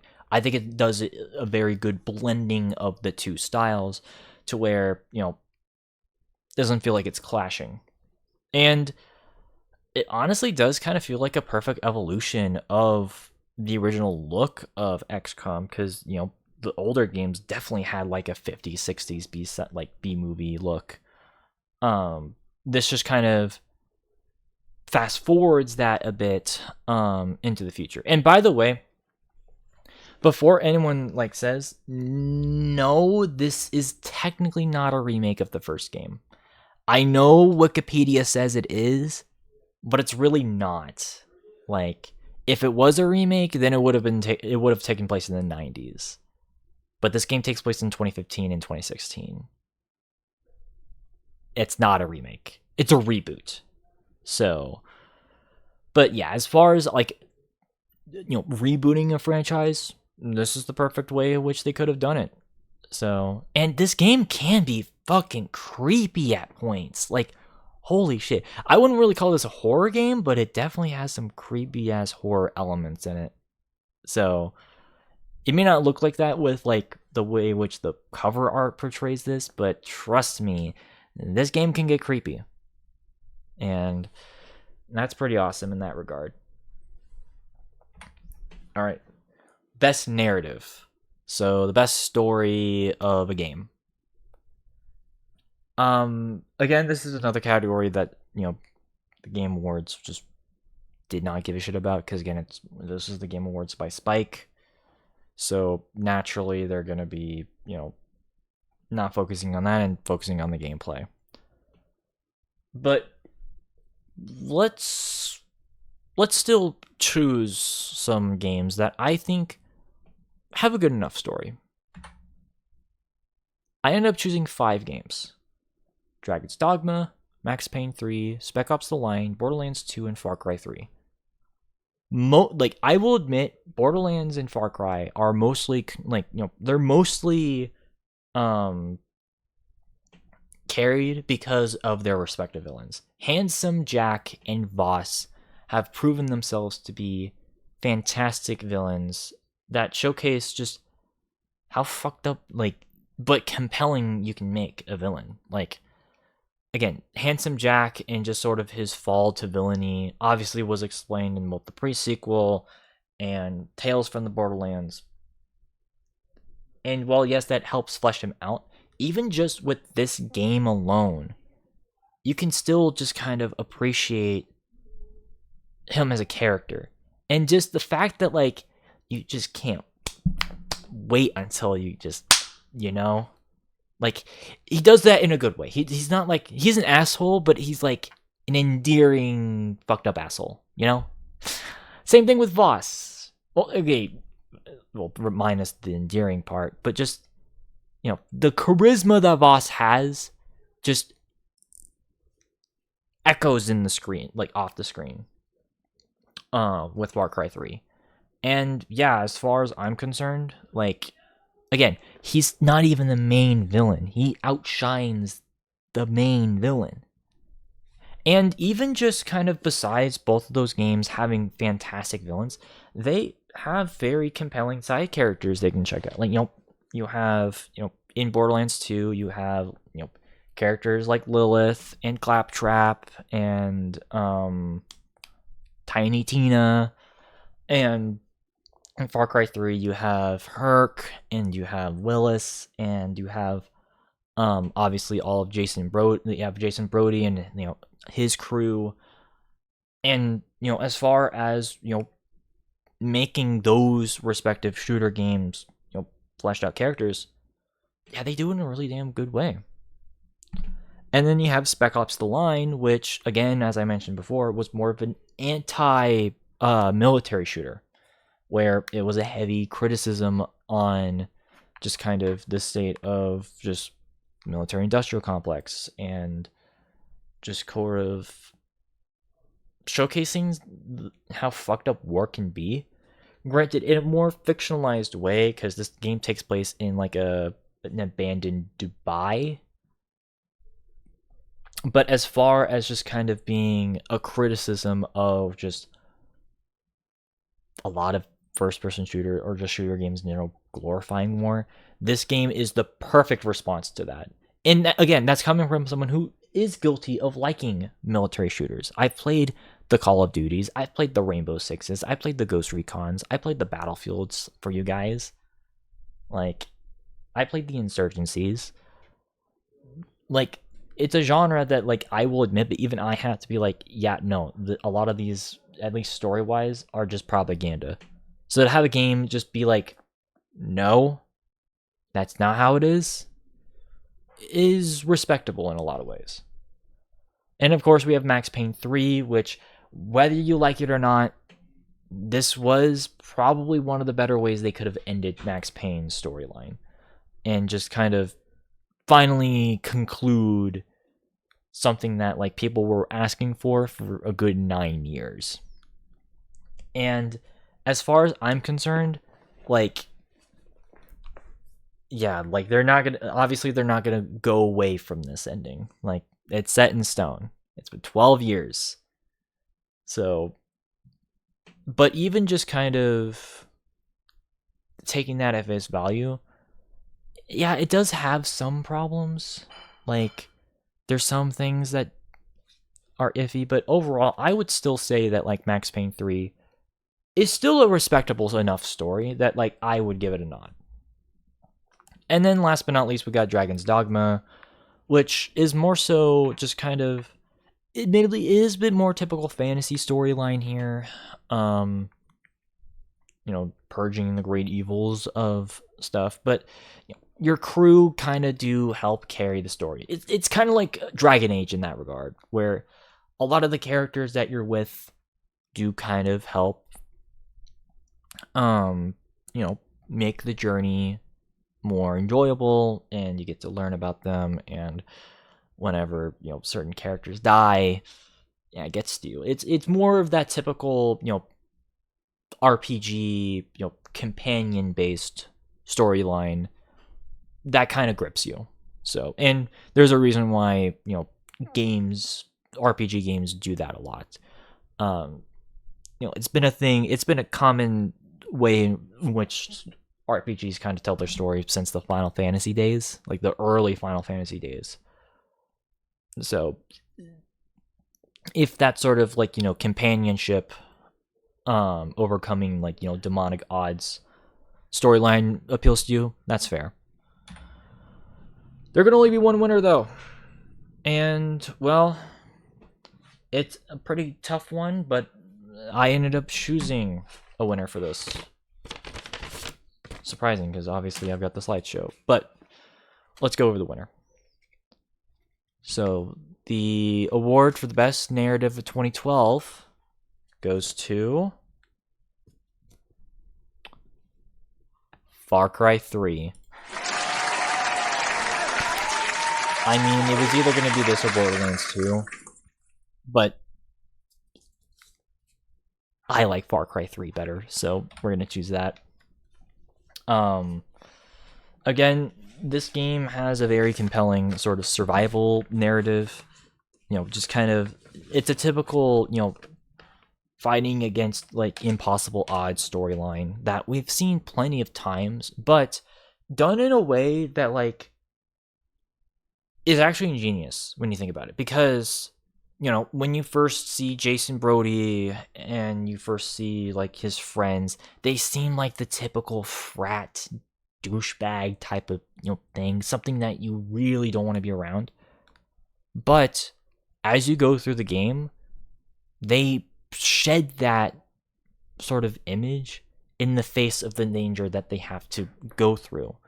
And Jason goes from being a scared kind of like bratty like young adult to just being an absolute madman at the end of it. And just sort of seeing that transformation, I think was done really damn well, especially considering that like you actually start to kind of feel for him, like as far as like characters.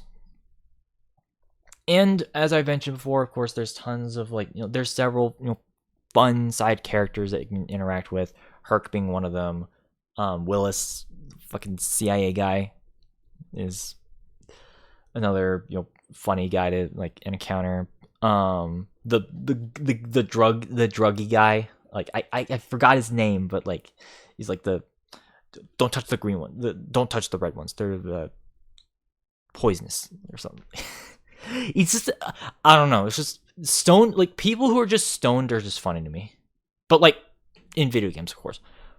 And then of course I know I keep pressing on with Voss, but that's just how damn good of a villain he is. Again, first minute of the game that you meet him, instantly memorable because of just how fucked up this guy is.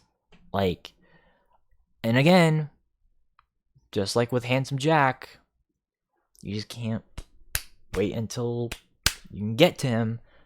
But of course, that's getting ahead of myself.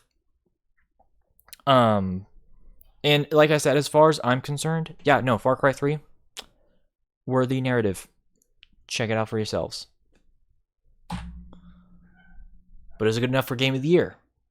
Well, as far as Game of the Year is concerned, again, this was kind of admittedly like a bit of a shorter stream, but that's only because, if I'm going to be honest, 2012 again, it was just kind of a rough year for games.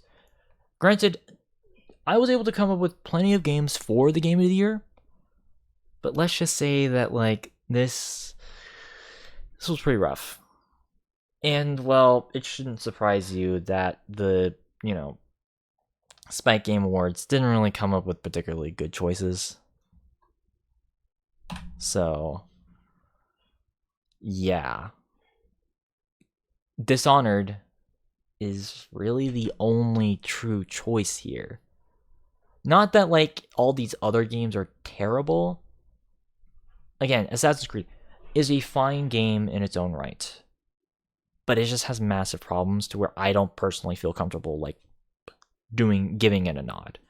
Like, I will admit, I do like the game. I don't get it twisted. Assassin's Creed 3, I think, is a respectable game in its own right. It's just, its story is kind of lame, and it can still be kind of janky at points. And it doesn't help that like there's some sections, certain battle sequences that are just straight up not fun. So yeah, I can't in good faith.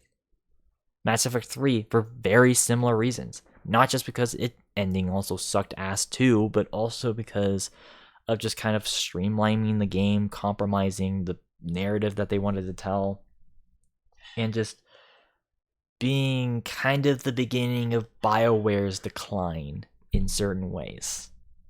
Whether you want to admit it or not, it's up to you, but again, this game had to have a patch so that there could be multiple other endings. Need I say more? So, yeah. And then, so yeah, really the only options here is Journey and Dishonored. Journey is good in its own right. I do respect it. It's just a bit too short. I don't know. It's just, for Game of the Year, I just can't in good faith. Action Adventure, yes. It's just too short to have for Game of the Year.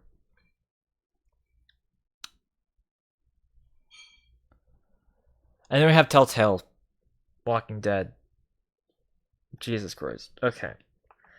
I know when this game came out, everyone and their mother was talking about it, saying that it was the best thing to happen since the fucking Sopranos. Here's the problem, though. I fucking hate The Walking Dead and I hate Telltale. Because here's the thing. These, and I've already mentioned this in some of our other streams as well. Telltale is a game company that made, honestly, in my opinion, just fake games. Like, I mean, yeah, they're interactive movies, but like, the way in which they advertise is almost to the point where it's kind of false advertising. Because they advertise these games to be like, your choices matter, and you'll get a different ending depending on what happens. I hate to break the magic to you guys, but it doesn't. Your choices don't actually matter, because guess what? If you put this in perspective, let's say you have to escape like a horde of zombies, right? And you have two characters that are on the brink of death. Well, if you end up saving one of them, well, the other one obviously dies, but guess what happens? The other character dies later on in the story, regardless of whatever you choose. Like, so as far as I'm concerned, like, that's just blatant lying. It's blatant false advertising. Like, and it doesn't help that, like, these games just kind of prey on the naivety of people just not really knowing that. So, by the way, this was the Game of the Game Awards that won the fucking Game of the Year, by the way. So,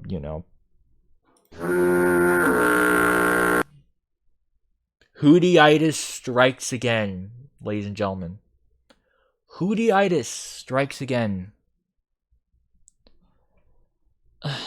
Dishonored is right fucking there, man. Like, that's the better game. But, again, unfortunately, this is just an example of a game that, unfortunately, though, I'm talking shit, but it made more sense at the time. Because keep in mind, this was like peak Walking Dead popularity at this point, 2012. And, you know, this was sort of like, I don't think this was Telltale's like biggest game, but like this was like one of the games that really got themselves big. And I mean, considering that like they were defunct for a while, and I don't know, it's just a game that has aged like sour milk in a lot of ways. Like, it honestly, like I said, it just made more sense at the time. You had to have been there. Unfortunately, it's not a game that I ever gave a shit about, because again, I hate The Walking Dead and I hate Telltale games. Put them together, worst goddamn combination in the world. And I know there's gonna be people who are gonna fucking be pissed at me when I'm saying that, but it's my show. I don't care. What I have chosen like instead. Well, I mean, Dishonored, of course. Fair. It's an amazing stealth game in its own right. Again, a good, sort of continuation off of what was established with the Thief games, but kind of doing its own thing. And just having the ability to play passive or play aggressive, depending on how you feel.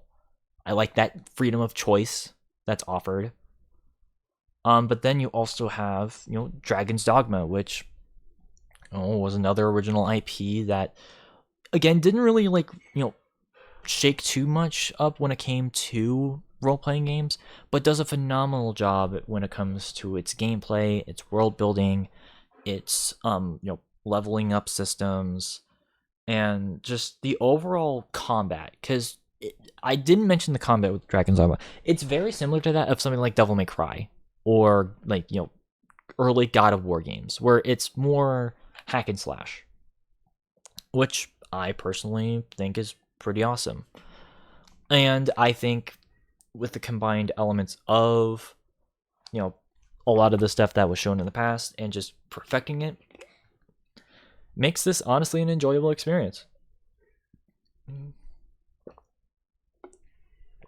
But then you have XCOM Enemy Unknown, which is another game that I do think that, really, not only to really help push the strategy genre in a very dire year, but also even exceeds in a lot of elements. And truth be told, helped kind of push the real-time tactics sort of sub-style of strategy games, at least into a bit of a more mainstream and more, accepted light.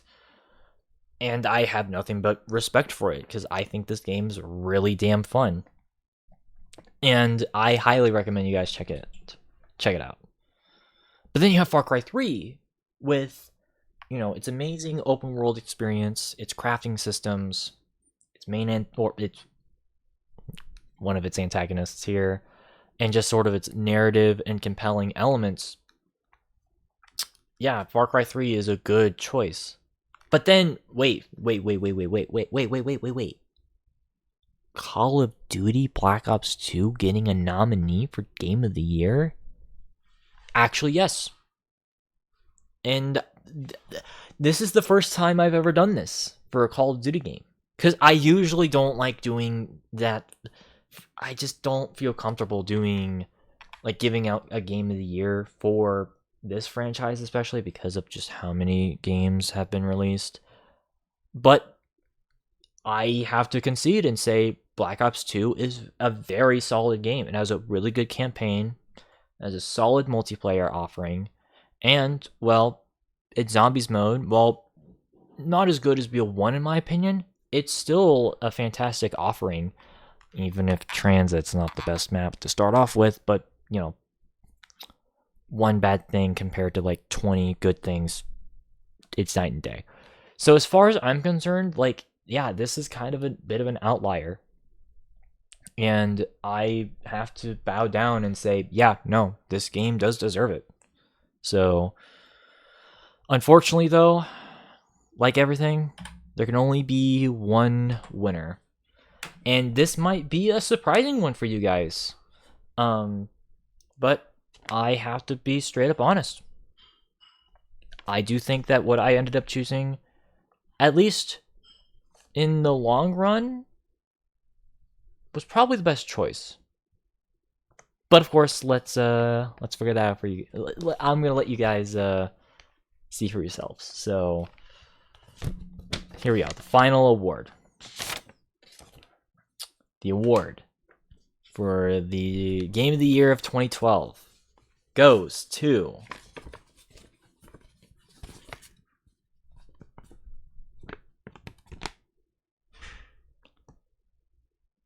Dragon's Dogma. Yeah, Dragon's Dogma. You guys probably didn't expect this, because, well, I don't typically play a lot of RPGs for you guys. But I have to concede and say that this is worth your time. Again, I think as far as just a game overall, like especially with the PC re-release, I know I'm basing it off a PC release, but like as far as like a game in and of itself, this game is really fun to play. Like, and again, I'm biased, admittedly, because like I like fantasy games and I like sort of these sort of settings. But as far as what this game offers, well, it offers it adds a bit more of a flavorful, Southern European fantasy setting. There's tons of places that you can actually check out and explore. It's a very well crafted experience. There's tons of content offered.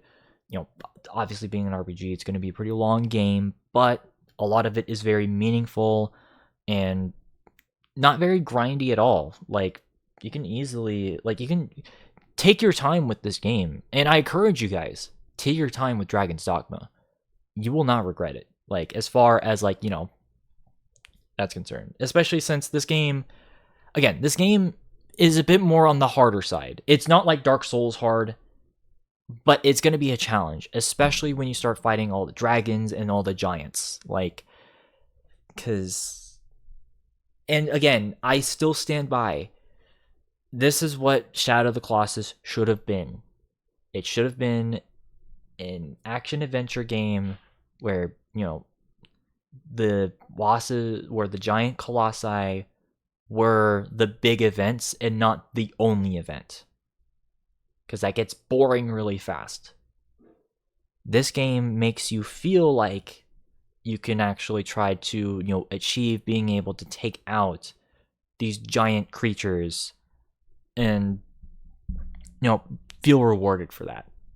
And I would definitely say that this game, well, yes, it doesn't reinvent the wheel. It is on par with other legendary RPG franchises like Elder Scrolls, like Final Fantasy, like Dragon Age. And it was able to stand on its own and, stand the test of time. So much so that it even got a sequel this year. Granted, unfortunately, the sequel had a shitty launch, which is unfortunate. But putting that aside, Dragon's Dogma is a game that I would recommend. And go check it out if you guys can. If there's anything to take from this, stream or video, check out Dragon's Dogma. Of course, we got a recap. So these are, of course, what we gave. Best Action Adventure went to Dishonored. Best RPG went to Dragon's Dogma. Best Shooter went to Far Cry 3. Best Sim Strategy went to XCOM. Best Multiplayer went to Call of Duty Black Ops 2. Best DLC went to Shogun 2 Fall of Samurai. Best Art Direction went to XCOM. Best Narrative went to Far Cry 3. And, of course, Game of the Year went to Dragon's Dogma. As far as the bonus round, my personal top 10 favorites of 2012. We have Dishonored, Dragon's Dogma, Guild Wars 2, in no particular order, by the way. Guild Wars 2, Mark of the Ninja, XCOM Enemy Unknown, Call of Duty Black Ops 2, PlanetSide 2, Far Cry 3, Spec Ops The Line, and Ghost Recon Future Soldier, with a bit of a nod to some other games like Journey and Borderlands. Again, this was a year that was really strong with RPGs and shooter games. Unfortunately, not so much anything else. But of course, one cannot forget about the games that I omitted, but admittedly, they're guilty pleasures of mine, or at least are games that I am willing to give an honorable mention to. So, yes, Mass Effect 3 and Assassin's Creed 3. I respect, but I don't think that, like, there's just so many problems with them that I didn't feel comfortable having them as, like, you know, nominees. But I still like, personally, because, you know, Mass Effect 3 still has the core of Mass Effect in it, so that's fair. Assassin's Creed 3 has tons of, like, you know, cool stuff in the game that you can still do. I mean, that was the game that brought us the ship combat, which alone is respectable. But then also we've got, you know, SCP Containment Breach, which, of course, as I mentioned, horror games weren't particularly good, and if I'm going to be honest, this game is glitchy as hell, so I can't really give it too much praise, but just the concept is still pretty cool. Counter-Strike Global Offensive, again, I would get a massive amount of, you know, buzz if I didn't mention this game, but if I'm going to be honest, I didn't want to nominate this game for very similar reasons as to why I didn't want to nominate Rainbow Six Siege in 2015. It's because I just don't like one life death per round games. That, and also you have to be hyper accurate in this game, and that annoys me. And then, of course, you guys are screaming at me, why didn't you nominate Pyre 101? That was like one of your first major playthroughs. I will admit, Pyre 101 holds a huge special place in my heart. Like, this is another example of, at least in my opinion, a good RPG from 2012. That was an MMO. It's just they stopped supporting the game after 2014, or at least consistently. Like, the last major update was back 8 years ago in 2016. And keep in mind, I started my playthrough in 2019, hoping that they would do something, but they didn't. They're vacuuming again, by the way, if you can hear that. But, like, you know what I mean. It's like, I love Pyre 101. I love the game dearly. Like, it holds a special place in my heart as far as, you know, helping me getting into, like, fantasy and sci-fi. Or, yeah, fantasy and steampunk and all that fun stuff. It just needed better support. And also, your average Joe's not going to know what Pyre 101 is. It pains me to say it, but it's true. So, yeah, as far as I'm concerned, I just couldn't, in good faith. Lego Lord of the Rings is also on here. It's, I almost put this up as like a nominee, but the thing is that this was the first game in like this was the first Lego game to have like voice acting. And while I wasn't really against it, a lot of the Lego community, like, who love Lego games, they hated that so much. So much so that, like, yeah, unfortunately, this game kind of got drained out. Which is a shame, because I still think the game is pretty fun, especially as someone who is a Lord of the Rings, you know, aficionado. And then we've got the fighting games I was going to do as nominees for the fighting, racing, sports thing. Soul Calibur 3, and then PlayStation All-Stars. Soul Calibur 5, or not Soul Calibur 3, Soul Calibur 5. Soul Calibur 5, I really like. I think that the game is pretty fun. And also it has Ezio in the game, which is pretty nice. Problem is that last year they literally removed all the DLC off the thing, so you literally have to pirate the DLC if you want to be able to play with the DLC. So, yeah, fuck you, Namco, for actually removing the DLC. That's actually really dumb. So, and that's a worse situation than Far Cry 3, because at least with Far Cry 3, they had a PC port where you can actually like easily download the DLC if you wanted to. You can't do that with Soul Calibur 5. You have to mod your PlayStation 3 or your Xbox 360 if you want to actually play with the DLC, which is fucking stupid. So, yeah, actually, fuck you, Namco, for that. So, that actually does piss me off. And then, of course, we have PlayStation All-Stars Battle Royale, which, yes, includes my boy. So, like, but it's like, it's a shitty Smash Bros. Clone. Like, and that, like, not a lot of people that at least I've talked to liked.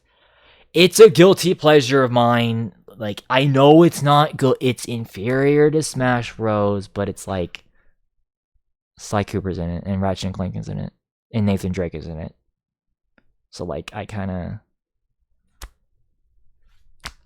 it's just one of those where it's like, it's not good, but you like it anyways. It's one of those situations. So, yeah. But in any event, that was it. That was the Game Awards for 2012.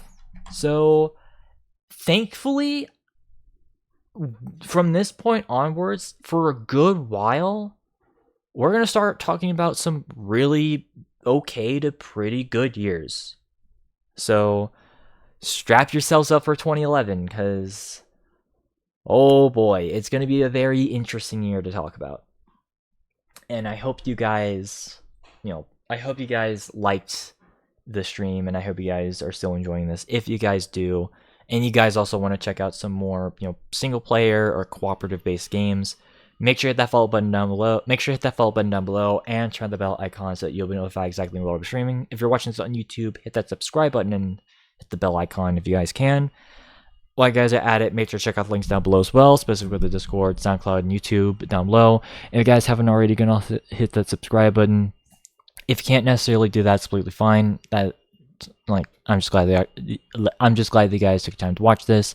But regardless of all that, though, make sure to share the stream to other people as well, and to continue to be awesome people in the process. But until then, I'll see you guys on the next one. Until then, peace out. Bye.